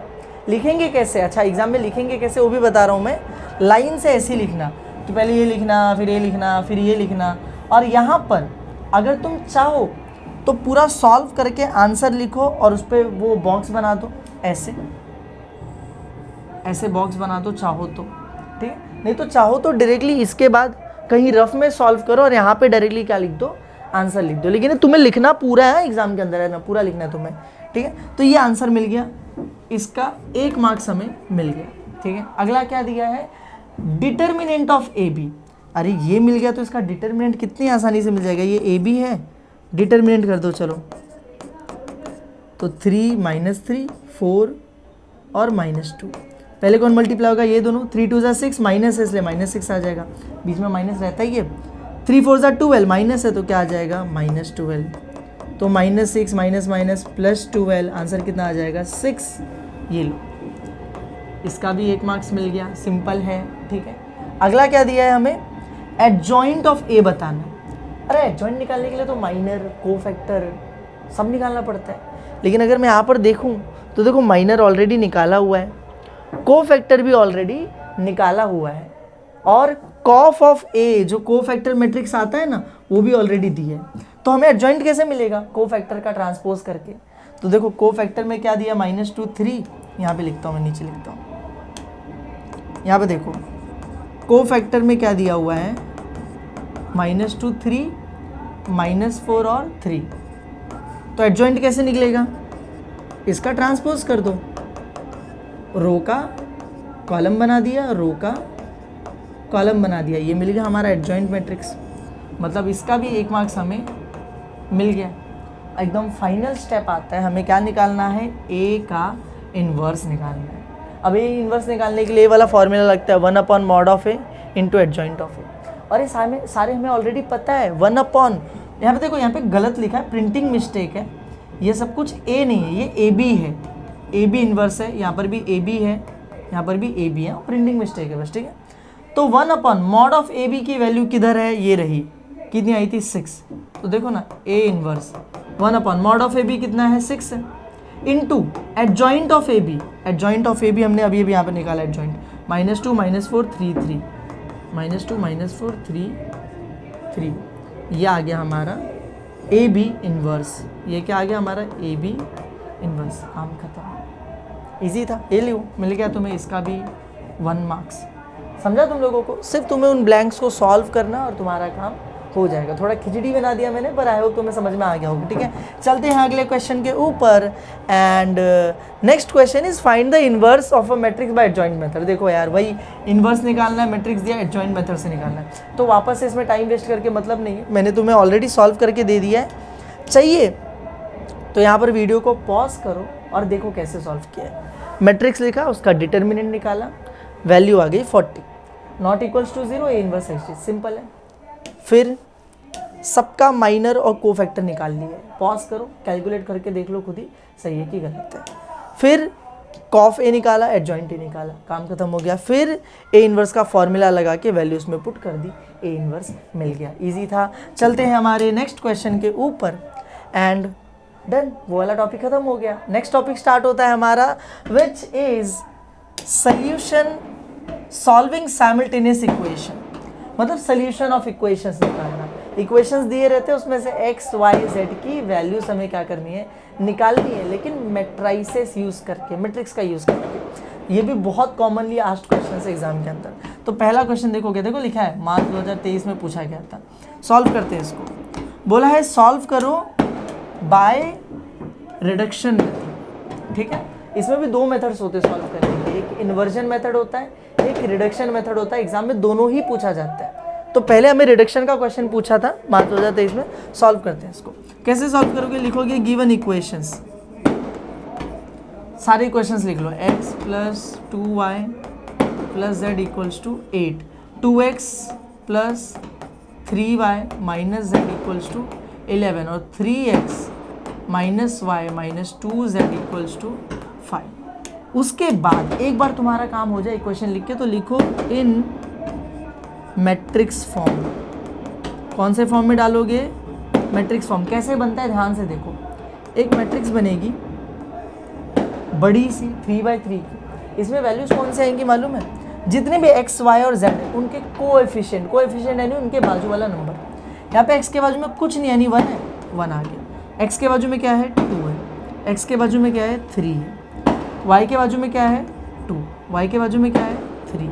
y के बाजू में कुछ नहीं यानी 1 और माइनस भी है साथ में, तो -1। यहाँ पे क्या है, कुछ नहीं यानी 1, क्या है, कुछ नहीं यानी 1 और माइनस भी है ना, तो -1। यहाँ पे क्या है, -2। जब कोएफिशिएंट लिखना तो ध्यान देना कि प्लस की जगह प्लस, माइनस की जगह माइनस लिखना ज़रूरी है। तो 1 2 3 1 2 3 एकदम साफ, जैसा दिख रहा है वैसा लिख दो। 2 3 -1 -1 2 3 -1 1 -1 -2, तो 1 -1 -2 हो गया, सिंपल था। फिर इसके जस्ट बाजू में एक और मैट्रिक्स बनेगा, इसमें लिखा जाएगा x, y और z, सिर्फ इतना ही होगा। फिर इक्वल टू के राइट हैंड साइड में एक और मैट्रिक्स जिसमें ये तीनों लिखे जाएंगे, 8 11 5। समझा तुम्हें पहले पूरे क्वेश्चंस को इस फॉर्मेट में लिखना है। एक बार तुमने लिख लिया, उसके बाद अगला स्टेप आता है, यार ना कौन सा मेथड है ये, रिडक्शन मेथड है। तो रिडक्शन मेथड कैसे सॉल्व किया जाता है, देखो अगर तुम्हें नॉइस आ रही है बैकग्राउंड में से तो रियली सॉरी, उसके लिए बाहर थोड़ा सा सेलिब्रेशन चालू है, ठीक है। चलो तो अब इसको कैसे सॉल्व करते ध्यान से सुनना। तुमने ट्राइंगुलर मैट्रिक्स के बारे में सुना होगा। ट्राइंगुलर मैट्रिक्स क्या होता है? एक ऐसा मैट्रिक्स जिसमें डायगोनल के ऊपर या फिर डायगोनल के नीचे के सारे एलिमेंट जीरो होते हैं। समझाता हूँ मैं तुम्हें। मान लो ये मैट्रिक्स है, इसमें लिखा है 1 2 3 4 5 6 0 0 0। अगर मैं यहाँ पे ध्यान से देखूँ तो ये डायगोनल है, और डायगोनल के नीचे देखो ना, ये जीरो ये जीरो ये जीरो, डायगोनल के नीचे सारे जीरो हैं। इस मैट्रिक्स को क्या बोला जाएगा? Upper triangular matrix. क्या बोलते हैं इसको? Upper triangular matrix. और हमें क्या करना है मालूम है? इस मैट्रिक्स को ट्रांसफॉर्म करना है और बना देना है एक अपर ट्राइंगुलर मैट्रिक्स। इसका मतलब हमें इसको जीरो में कन्वर्ट करना पड़ेगा, इसको जीरो में कन्वर्ट करना पड़ेगा, और इसको भी जीरो में कन्वर्ट करना पड़ेगा। ट्रांसफॉर्मेशन का यूज करके इन तीनों को जीरो बनाना है। तो चलो स्टार्ट करते हैं। सबसे पहला काम कभी भी इन दोनों को जीरो बनाना, इसको नहीं, इन दोनों को जीरो बनाओ, पहला स्टेप है। तो देखो इन दोनों को कैसे जीरो बनाऊंगा मैं? ये कौन से रो में है? सेकेंड रो में, तो R2 में चेंजेस करने, मैं रेड मार्कर का इसको। तो कौन से रो में? सेकेंड रो में, तो R2 में चेंजेस करने। ये कौन से रो में? थर्ड रो में है, तो R3 में चेंजेस करने। अब R2 में क्या चेंजेस करोगे वो भी देखो। इसको तुम्हें जीरो बनाना है, जीरो, तो ये ऑलरेडी 2 है, R2, ये कौन सी वैल्यू हो गई? 2।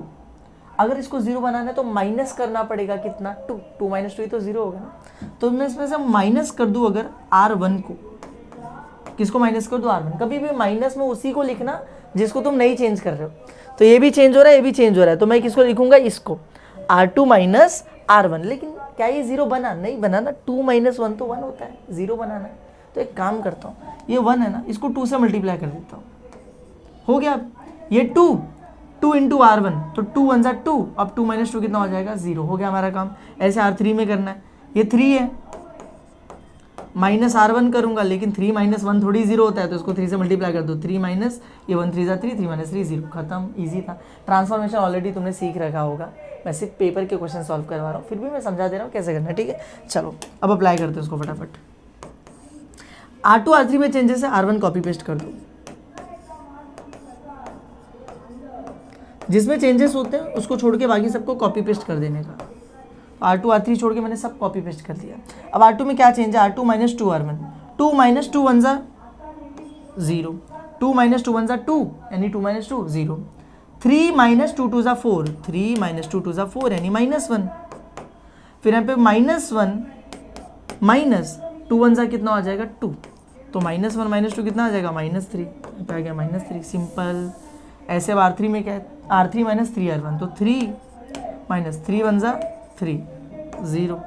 फिर -1 -3 2 = 6, तो -1 - 6 कितना हो जाएगा? -7। फिर ऐसे ही -2 -3 1 = कितना हो जाएगा? 3, तो -5। यहाँ पे कितना आ गया? -5। सिंपल था, हमने सॉल्व कर दिया। ऐसे सेम उस साइड भी करेंगे। R2 - 2 R1, R2 यानी 11 -2 R1 यानी 8। खुद देख लो, 11 - 2 8 = 16, यानी कि -5, ठीक है। फिर उसके बाद R3 यानी 5 -3 R1, 3 R1, 5 - 2 8 3 8 = 24, यानी कि हो जाएगा -19। तो यहाँ पे आ गया -19, सिंपल। एक बार ये सॉल्व हो गया, फिर अगले स्टेप पे चलते हैं। अपर ट्राइंगुलर के लिए अब एक काम बच गया, इसको जीरो बनाना है। अब इसको कैसे जीरो बनाओगे? किसी का भी यूज़ कर सकते हो, R2 का भी और R3 का भी। मैं हमेशा रिकमेंड करूँगा R2 का यूज़ करना। तो मैं लिखता हूँ, ये R3 में है और मुझे R3 - R2 का यूज़ करना है। लेकिन अगर मैं R3 - R2 कर दूँ तो हो जाएगा -7 माइनस और -1, which will be equals to -7 + 1, which will be equals to -6। Zero नहीं आने वाला है, तो जीरो लाने के लिए मैं क्या कर सकता हूँ? एक काम करता हूँ, ये 7 इसको भी 7 बना देता हूँ, 7 से मल्टीप्लाई कर देता हूँ R2 को। तो इस बार ये क्या हो जाएगा? इस बार ये कुछ ऐसा दिखेगा कि -7 है, उसमें मैं माइनस कर रहा हूँ ये, लेकिन इसको ऑलरेडी मैंने -7 से मल्टीप्लाई कर दिया, तो -7, ये माइनस माइनस प्लस, 7 1 = 7, -7 + 7 कितना हो जाएगा? 0। समझा? ये भी -7, इसको 7 से मल्टीप्लाई किया तो ये भी -7, और जब -7 को तो माइनस करोगे तो आंसर 0 आ जाएगा, ठीक है। इजी था, तो चलो करते हैं। तो अब यहाँ पर आ गया R3 में चेंज होने वाला है, तो R1 copy paste, R2 copy paste, X Y और जेड, उस साइड में भी R1 R2 कॉपी पेस्ट। तो R3 माइनस 7 R1, R3 यानी 0 माइनस 7 R2, तो 0 0 0 ही रहने वाला है। R3 यानी माइनस, ये तो मुझे पता है सॉल्व करने पे 0 आने वाला है। R3 यानी -5 माइनस 7 से मल्टीप्लाई करना R2 को, तो 7 से मल्टीप्लाई करेंगे R2 यानी -3 को। तो देखते हैं -5 माइनस माइनस प्लस 7 3 ज़ा 21, 21 माइनस 5 कितना हो जाता है 16। यहाँ पे आंसर कितना आ जाएगा 16। ठीक है, आसान है। उस साइड देखते हैं, R3 यानी -19 माइनस 7 R2 यानी -5। तो देखो -19 तो as it is, minus minus plus 7 5 ज़ा 35, 35 में से -19 करो कितना आएगा, 35 में से 10 माइनस करो 25, 25 में से 9 निकाला तो 16 बचता है, तो यहाँ पर आ जाएगा 16। ठीक है, सिंपल है। और बस हमारा अपर ट्रायंगुलर मैट्रिक्स बन के तैयार है। एक बार ये अपर ट्रायंगुलर मैट्रिक्स बन गया, देखो ना डायगोनल के नीचे सारे जीरो हो गए, उसके बाद तुम इन मैट्रिक्स को एक्सपांड कर दोगे। एक्सपांड कैसे करते हैं देखो जरा ध्यान से, ये पूरा इस पूरे में मल्टीप्लाई होगा, तो 1x 2y 1z is equals to 8। ठीक है, फिर यहाँ पर ये इससे मल्टीप्लाई हो जाएगा, तो 0 इंटू एक्स, 0 इंटू एनीथिंग गायब हो जाता है, तो 0 इंटू एक्स, एक्स गायब हो गया, -1 इंटू वाई यानी -y, -3 इंटू जेड यानी -3z, कितना आ गया -5। अब ऐसे लास्ट में ये इससे मल्टीप्लाई होगा, तो 0x गायब, 0y गायब, 16z इज इक्वल्स टू कितना आ गया 16। ऐसे तुम्हें 3 इक्वेशंस मिलेंगे हर बार, और हर बार तुम सॉल्व करना स्टार्ट करोगे लास्ट में से, क्योंकि यहाँ पे सिर्फ एक वेरिएबल है। 16 को उधर भेज दिया, अपॉन 16 कैंसिल आउट होके 1, ये लो मिल गई z की वैल्यू। एक बार वहाँ पे z की वैल्यू मिली, उसको यहाँ पर पुट करो, y की वैल्यू मिल जाएगी, तो -y -3 z की वैल्यू 1 इज इक्वल्स टू -5, तो -5 3 1 ज़ा 3 -5, ये जो -3 है इसको इधर से उधर भेज देता हूँ, तो -y is equals to -5 already वहाँ पे -3 यहाँ से जाके +3 हो गया, कितना आ गया -2 बचा, minus minus cancel out, y is equals to कितना आ गया 2। ठीक है, मिल गया y की वैल्यू। अब उन दोनों की वैल्यू यहाँ पर पुट कर दो, तो x + 2, y की वैल्यू है 2 प्लस z की वैल्यू है 1 इज इक्वल्स टू 8, x + 2 2 ज़ा 4 + 1 is equals to 8, x + 5 is equals to 8, 5 को वहाँ पर भेज दो, तो 8 - 5 x इज इक्वल्स टू कितना आ गया 3, और हमें वैल्यू मिल गई 3 2 1 x y z। समझा तुम्हें, आसान था। मैट्रिक्स फॉर्म बनाया, जो अपना पहला वाला मैट्रिक्स था उसको अपर ट्रायंगुलर मैट्रिक्स में कन्वर्ट किया, एक्सपांड किया, सॉल्व किया, एक्स वाई जेड मिल जाएगा। ठीक है, नेक्स्ट क्वेश्चन पे चलते हैं, और अगला क्वेश्चन है सेम, क्या दिया हुआ है देखो, जुलाई 2023 में पूछा गया था, solve the following equations by method of reduction. Reduction method apply करना है, तो कैसे करोगे, देखो तीनों इक्वेशन दिए हैं, पहले गिवन इक्वेशन लिख दो, मैंने बताया था अभी, फिर मैट्रिक्स फॉर्म बनाना है, ऐसे बना दिया तुमने, इसके आगे क्या करना है, इसको कन्वर्ट करना है किसमें, अपर ट्रायंगुलर मैट्रिक्स में। तो किसमें किसमें चेंज करना पड़ेगा, पहले इन दोनों को 0 बनाना है, यानी ये R2 और ये किसमें R3 में। ठीक है, तो चलो R2 को कैसे 0 बनाऊंगा, R2 - R1 कर देता हूँ, चलो, लेकिन ये तो 2 - 1 हुआ, 0 हुआ क्या, नहीं, तो इसको पहले 2 से मल्टीप्लाई करना पड़ेगा, R2 - 2 R1, 2 - 2, अब 0 बन गया। ऐसे R3 में, ये तो R3 ऑलरेडी 1 है और R1 भी ऑलरेडी 1 है, तो R3 - R1 सिंपल, क्योंकि ऑलरेडी 1 है, 1 - 1 0 हो जाएगा। ठीक है, अब चलो सॉल्व करते हैं। R3 में सिर्फ चेंजेस होने वाले, सॉरी R3 और R2 में, तो R1 कॉपी पेस्ट कर दो, यहाँ पर x y और z, यहाँ पर भी R1 को कर दिया कॉपी पेस्ट। ठीक है, फिर क्या करेंगे, R2 में देखो, R2 - 2 R1, तो 2 - 2 1 ज़ा 2 0, 3 - 2 1 ज़ा 2, 3 - 2 यानी कि 1, 2 - 2 1 ज़ा 2, 2 - 2 कितना हो जाएगा 0, यहाँ पर भी कर दो, 2 - 2 1 ज़ा 2 0, हो गया हमारा काम। अब नीचे R3 में करते हैं, R3 - R1, 1 - 1 0, 1 - 1 0, 2 - 1 1, 4 - 1 3, हो गया। अब अगला स्टेप क्या था हमारा, हमें इसको 0 बनाना होता था, लेकिन ये तो ऑलरेडी 0 बन चुका है, तो हमें कोई अगला स्टेप करने की जरूरत नहीं, हम सीधे तीनों को, जो भी हमारा मैट्राइसिस है उसको एक्सपांड करेंगे, तो क्या आ जाएगा हमारा आंसर, ये इससे मल्टीप्लाई हो जाएगा, तो 1x 1y 1z, तो x + y + z is equals to कितना आ गया 1। ठीक है, फिर हमें क्या मिलेगा 0x मतलब x गायब हो गया, 1y और 0z यानी z गायब हो गया, तो सिर्फ y बचा। इक्वल्स टू साइड में क्या है 0 है, और यहाँ पर इसको देखो 0x x गायब, 0y y गायब, 1z तो z बचा। उस साइड में क्या दिया है 3, डायरेक्टली मिल गया, z की वैल्यू 3 y की वैल्यू 0। अब z और y यहाँ पर पुट कर दो तो x प्लस वाई की वैल्यू 0, z की value 3 is equals to 1, x plus 3 is equals to 1, तो x is equals to 1 minus 3 x is equals to minus 2।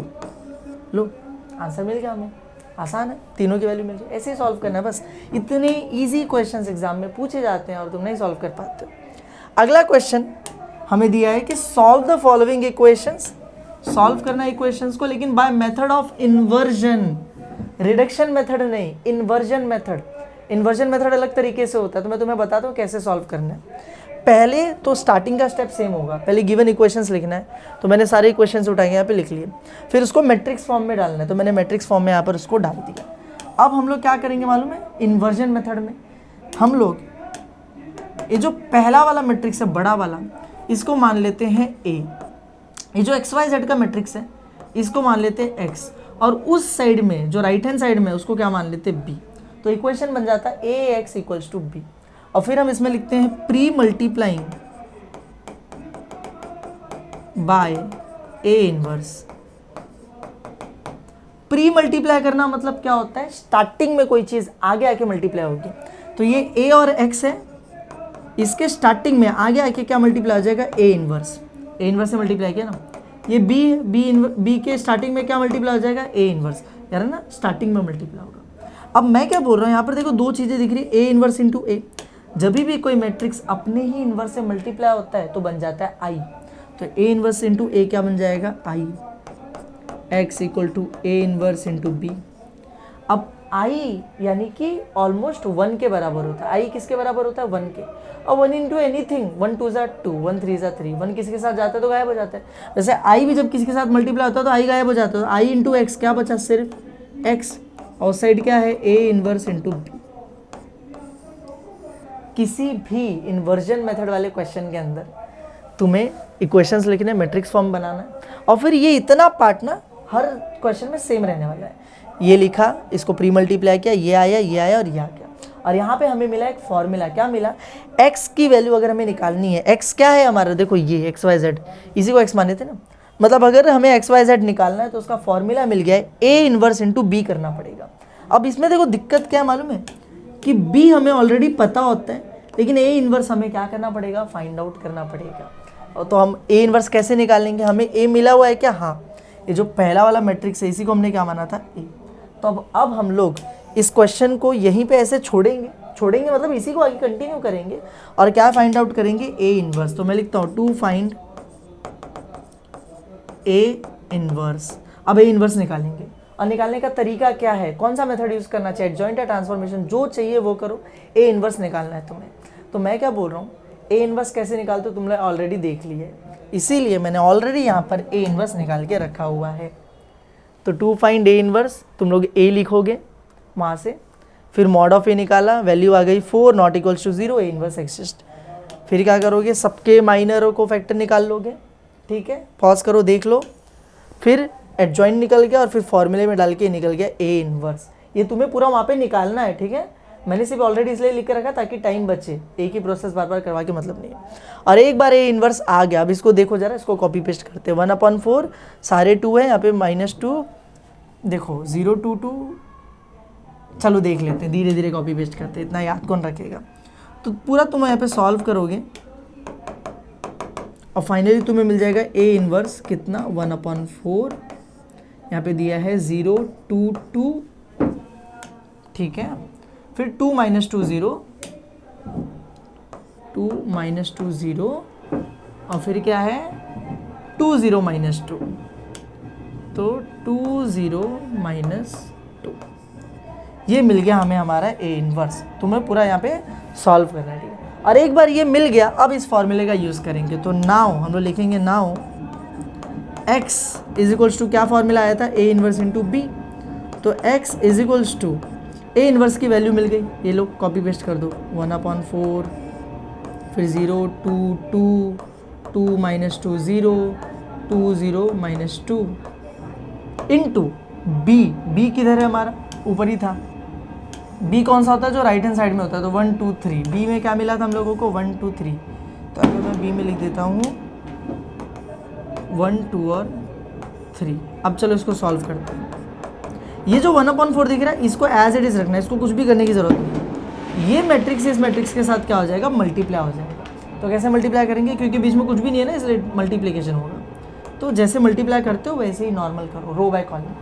तो रो बाय कॉलम, 0 1 ज़ा 0, 2 2 ज़ा 4, 2 3 ज़ा 6, ठीक। अब इस रो के पास आगे कोई कॉलम नहीं है, तो हम लोग नेक्स्ट रो पर आएंगे और आंसर में भी नेक्स्ट रो पर आ जाएंगे। तो ये रो ये कॉलम, 2 1 ज़ा 2, -2 इंटू 2 -4, 0 3 ज़ा 0। फिर ये रो ये कॉलम, 2 1 ज़ा 2, 0 2 ज़ा 0, और फिर -2 इंटू 3 -6, ठीक है, ख़त्म हो गया। अब चलो आगे बढ़ते हैं। तो हमारे पास बचा x इज इक्वल्स टू ये 1/4, अंदर सॉल्व करता हूँ, 4 + 6 10, 2 - 4 -2, 2 - 6 -4, 1/4 बाहर है, अंदर भेज दो, सबके साथ चला जाएगा, तो सबके अपॉन में 4 आ जाएगा। यहाँ पर आ जाएगा 10/4, यहाँ पे आ जाएगा -2/4, यहाँ पे आ जाएगा -4/4। और अगले लाइन में जब मैं देखूँगा तो मुझे मिलेगा x is equals to, cancel out करो, देखो 2 2 ज़ा 2 5 ज़ा, तो हमें क्या मिला 5/2। यहाँ पर मैं देखूँगा तो 2 2 ज़ा और 2 1 ज़ा, तो क्या मिला -1/2। यहाँ पर दिख रहा है कि दोनों ही 4 4 हैं, तो कैंसिल आउट हो जाएगा, 1 आ जाएगा, और माइनस भी था तो क्या आ गया -1। सिंपल है। और बस अब यहाँ पे x की वैल्यू पुट करो, x मतलब क्या था, x y और z। यहाँ पे मिल गया है 5/2 -1/2 और -1। अब लिख दो by equality of matrices, by equality of matrices, 5/2 किसकी वैल्यू, x की, y की वैल्यू -1/2 और z की वैल्यू -1। सिंपल, निकल गया आंसर। लेकिन पता है इन्वर्जन मेथड में सबसे वाहियात चीज़ मुझे क्या लगती है कि तुम्हें यहाँ पर बीच में पूरा a का इन्वर्स का प्रोसेस लिखना पड़ेगा, which is very much time taking, बहुत टाइम जाता है उसके अंदर। और रिडक्शन मेथड में बहुत इजीली बहुत कम स्टेप्स में क्वेश्चन सॉल्व हो जाते हैं। अब वो तुम्हारे नसीब के ऊपर है कि एग्जाम के अंदर तुम्हें रिडक्शन मेथड आएगा या फिर इन्वर्जन मेथड आएगा, लेकिन ये हमारा आखिरी क्वेश्चन था। Now let us start with 2025 के क्वेश्चंस। और मैट्रिसेस में ना 2025 में जो बोर्ड में क्वेश्चंस आए थे वो बहुत ज़्यादा सिमिलर थे और बहुत सारे सेम क्वेश्चंस थे जो पिछले कुछ सालों में पूछे गए हैं। तो वो कुछ क्वेश्चंस ऐसे होंगे जो ऑलरेडी इस वीडियो में मैंने सॉल्व करा दिया है, तो वो दोबारा से सॉल्व नहीं कराऊंगा। मैं तुम्हें बता दूंगा कि ये क्वेश्चन सेम क्वेश्चन कौन से साल में आया था और मैंने इस वीडियो में करा रखा है, तुम लोग बस उसको रिफर कर लेना, ठीक है। Let us start. पहला क्वेश्चन देखो यहाँ पर दिया हुआ है हम लोगों को ये है ट्रू और फॉल्स का question. This is a question of true और फॉल्स। क्या लिखा है क्वेश्चन के अंदर, if A is a matrix, अगर ए एक मैट्रिक्स है एंड के इज अ कांस्टेंट और के एक कांस्टेंट है, देन कैन वी से कि ये चीज ट्रू है। क्या लिखा है वहां पर, k इंटू ए का ट्रांसपोज इज इक्वल्स टू के और a का ट्रांसपोज, ठीक है। वैसे तो देखो मैं बहुत सिंपली तुम्हें बोल सकता हूँ ये ट्रू है या फॉल्स है, लेकिन मैं तुम्हें करके दिखाता हूँ एग्जैक्टली ये क्या पूछने की कोशिश ये लोग कर रहे हैं। देखो मान लेते हैं कि हमारे पास एक मैट्रिक्स है, मैट्रिक्स A, कुछ भी ले लो 1 2 3 4, ठीक है, और एक कांस्टेंट है, कांस्टेंट का नाम क्या है, कांस्टेंट 4, ठीक है, कांस्टेंट का नाम है k, उसकी वैल्यू इज 4, कुछ भी मान के चलते फिलहाल के लिए। तो एक बार ना हम लोग खुद ये दोनों निकाल कर देखते हैं कि इन दोनों की वैल्यू सेम आ रही है या फिर नहीं आ रही है, ठीक है। पहले ये देखो LHS दिया, ये निकालते हैं। क्या दिया हुआ है LHS, k a और उसका ट्रांसपोज। तो k मतलब कितना है 4 इंटू a मतलब ये वाली मैट्रिक्स 1 2 3 4 और पूरे का ट्रांसपोज, ठीक है। पहले मुझे दिखाई दे रहा है, पहले कभी भी ब्रैकेट को सॉल्व किया जाता है तो ब्रैकेट के अंदर मुझे दिख रहा है कि ये 4 जो है मैट्रिक्स में मल्टीप्लाई हो रहा है। जब भी कोई कांस्टेंट किसी मैट्रिक्स में मल्टीप्लाई होता है तो अंदर सारे नंबर्स के साथ मल्टीप्लाई हो जाता है। तो 4 1 ज़ा 4, 4 2 ज़ा 8, 4 3 ज़ा 12 और 4 4 ज़ा 16, वेरी सिंपल। और ऊपर लगा है ट्रांसपोज। अब मुझे दिख रहा है अंदर कुछ सॉल्व करने के लिए बचा नहीं है। अब मुझे इसका क्या करना है, ट्रांसपोज। ट्रांसपोज मतलब जो भी रोज हैं वो कॉलम बन जाएंगे, जो भी कॉलम है वो रो बन जाता है, ठीक है। तो ये जो रो था 4 8 अब एक कॉलम में आ जाएगा, ये जो रो था 12 16 अब ये कॉलम में आ जाएगा, और बस मेरा काम हो गया, मेरा LHS मुझे मिल गया। अब एक बार RHS निकालते हैं। RHS क्या दिया हुआ है, RHS दिया है k a के पावर में t, k a के पावर में t।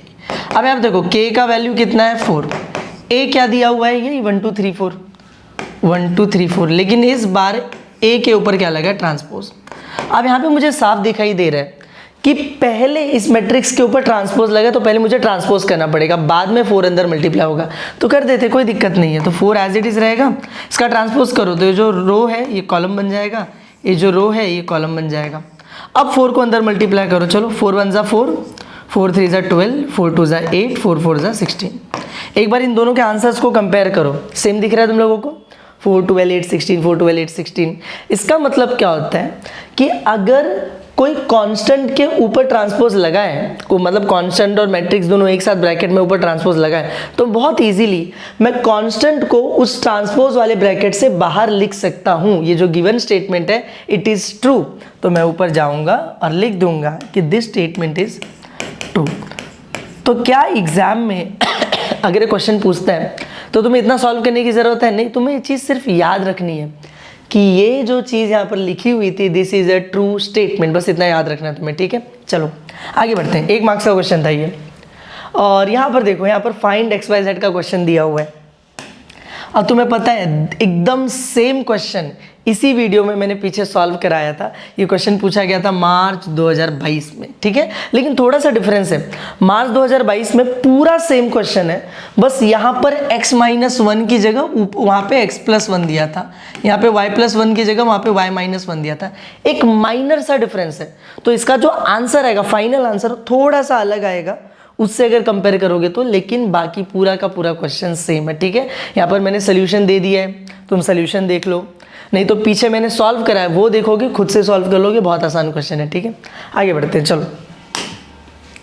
ये क्वेश्चन पूछा गया है, solve the following equations by the method of inversion. Inversion method से सॉल्व करना है।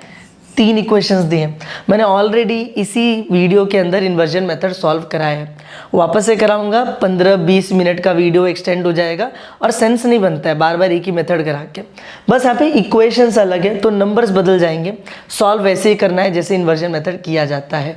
तुम्हारे सामने मैंने सोल्यूशन भी दे दिया है, तुम खुद से पहले सॉल्व करना, बाद में सोल्यूशन से एक बार मैच कर लेना कि आंसर सेम आ रहा है या फिर नहीं आ रहा है, ठीक है। यहाँ पर देख लो पूरा सोल्यूशन, मैं सामने से हट जा रहा हूँ, ठीक है, वेल एंड गुड, बहुत अच्छी बात है। आगे बढ़ते हैं, देखो फिर हम लोग आ गए जुलाई 2025 में। जुलाई 2025 के पेपर में देखो ये पूछा गया है, क्या लिखा है यहाँ पर, MCQ है, मैट्रिक्स B दिया है और बोला कि is a skew symmetric matrix. ये जो मैट्रिक्स है ये स्क्यू सिमेट्रिक है, अगर तुम्हें नहीं याद है मैं भी समझाता हूँ क्या होता है स्क्यू सिमेट्रिक, लेकिन हमें यहाँ पे पूछ रहा है then the value of P। मुझे किसकी वैल्यू निकालने बोला, P की वैल्यू निकालने बोला। मैं समझाता हूँ पहले स्क्यू सिमेट्रिक मैट्रिक्स क्या होता है। मान लो एक मैट्रिक्स है, जैसे B दिया है ना, मान लो एक मैट्रिक्स है B और तुमने फिर B का ट्रांसपोज कर दिया, तुमने B का ट्रांसपोज कर दिया, तो अगर ये B और B का ट्रांसपोज दोनों सेम आ गए, जो B मैट्रिक्स था उसका ट्रांसपोज था, दोनों क्या है, सेम है, मतलब दोनों में नंबर सेम दिख रहे हैं लेकिन साइन अपोजिट दिख रही है। अगर यहाँ पे 2 है तो वहाँ पे -2, यहाँ पे 3 है तो वहाँ पे -3, इसलिए यहाँ पे मैं लिख देता हूँ माइनस, कि दोनों की साइंस क्या है, अपोजिट है। तो ये जो केस है इसको बोला जाता है स्क्यू सिमेट्रिक, इसको हम लोग क्या बोलते हैं, स्क्यू सिमेट्रिक। और याद रखना अगर B और BT बिल्कुल सेम आए, साइन भी अपोजिट नहीं है, तो इसको हम लोग क्या बोलते हैं, सिमेट्रिक बोलते हैं, ठीक है। दोनों एकदम सेम है तो सिमेट्रिक, सेम है पर साइन अलग है तो स्क्यू सिमेट्रिक। फिलहाल के लिए क्वेश्चन में मुझे इसकी ज़रूरत नहीं है, मुझे बोला है कि वो जो मैट्रिक्स है वो कैसा है, स्क्यू सिमेट्रिक है। तो मैं क्या करूँगा, मैं सिंपली यहाँ पे लिखता हूँ B मैट्रिक्स किधर दिया, देखो ये रहा 0 3 1 -3 0 -4 P 4 0, यहाँ पर माइनस, और B का ट्रांसपोज क्या होता है, रो का कॉलम, तो रो का कॉलम, रो का कॉलम और इस भी रो का कॉलम। बस मैं इसको सॉल्व कर दूंगा और मुझे पी की वैल्यू मिल जाएगी। ठीक है, तो अब देखो मुझे दिख रहा है ना यहाँ पे सब कुछ सही है, इधर जो माइनस है ना पहले इसको अंदर भेजना पड़ेगा। तो चलो इसको कॉपी पेस्ट करते हैं, 0 3 1 -3 0 -4 P 4 0। ये जो माइनस है इसको अंदर जैसे भेजूंगा सबका साइन चेंज होगा। तो 0 का याद रखना, 0 पे माइनस प्लस का कोई फर्क पड़ता नहीं, 0 का खुद का कोई सिंबल नहीं होता। ठीक है, बाकी को देखते हैं, -3 +3, ये +P -P, ये -3 हो जाएगा, ये -4, ये -1 हो जाएगा और ये +4 हो जाएगा। ठीक है, वेरी इजी, बहुत आसान था। अब मुझे दिख रहा है इस साइड एक मैट्रिक्स है, उस साइड एक मैट्रिक्स है, इक्वालिटी ऑफ मैट्राइसेस। अगर दो मैट्रिक्स एक दूसरे के इक्वल है तो इस मैट्रिक्स का हर एक एलिमेंट उसके हर एक करस्पॉन्डिंग एलिमेंट के बराबर होगा। कंपेयर करके देखो तो तुम्हें मिलेगा यहाँ पर लिखा है P और ठीक इसी जगह पे वहाँ पे क्या लिखा है -1, मतलब मैं बोल सकता हूँ P की वैल्यू क्या है -1 है। समझे, आसान है। नहीं तो तुम यहाँ पर भी देख सकते हो, यहाँ पे -P लिखा है और ठीक इसी जगह पे 1 लिखा है, तो -P की वैल्यू 1 है, P की वैल्यू क्या होगी -1। यहाँ से निकालो वहाँ से निकालो, P की वैल्यू इज -1। क्वेश्चन में देखते हैं, हमारा आंसर है B, P is equals to -1। समझ में आया? ठीक है, आगे बढ़ते हैं। चलो नेक्स्ट क्वेश्चन में देखो क्या दिया है। अच्छा, क्वेश्चन दिया है, बोला solve the following equations by method of reduction. ठीक है मेरा गला थोड़ा सा खराब है, थोड़ी सी आवाज़ डिस्टॉर्ट हो रही होगी, थोड़ा एडजस्ट कर लेना। ठीक है, मेथड ऑफ रिडक्शन से सॉल्व करना है, वेरी इजी क्वेश्चन। ये सेम क्वेश्चन इसी वीडियो में मैंने सॉल्व करा है, सेम क्वेश्चन, सेम मेथड नहीं, सेम क्वेश्चन, ये इक्वेशंस भी सेम है। ठीक है, ये पूछा गया था मार्च 2023 के अंदर, तुम पीछे जाओगे वीडियो में, सेम क्वेश्चन का सोल्यूशन मैंने करा रखा है। ठीक है, आगे बढ़ते हैं। देखो find the inverse of this by adjoint method. Matrix दिया है, बोला इसका इनवर्स निकालो बाय एडजॉइंट मेथड। तो देखो एडजॉइंट मेथड से इनवर्स निकालना भी हमने इस वीडियो में बहुत बार सीखा है। सेम मैट्रिक्स का नहीं निकाला है हमने, लेकिन बहुत बार सीखा है। वापस से कराने जाऊंगा, it is time pass, video बिना मतलब की लंबी हो जाएगी। ठीक है, तो तुम लोग पीछे देख लो एडजॉइंट मेथड से कैसे सॉल्व करते हैं और इसको खुद से सॉल्व कर लो। ठीक है, आगे बढ़ते हैं और बस that's it. So we are done with this chapter. हमने 2025 तक के मैट्राइसेस के सारे PYQ सॉल्व कर लिया है। आई होप तुम लोगों ने इसे वीडियो देखा नहीं, वीडियो को समझा, तुम्हें चीज़ें समझ में आई और खुद से बैठो प्रैक्टिस करो। ऐसा एक भी क्वेश्चन इस चैप्टर में नहीं होना चाहिए, अगर तुमने चैप्टर पढ़ा है एक भी क्वेश्चन ऐसा नहीं होना चाहिए कि पिछले साल के बोर्ड पेपर में आ चुका है और तुम्हें सॉल्व करने नहीं आ रहा है। ठीक है, इस चीज़ का ध्यान रखना। Thank you everyone.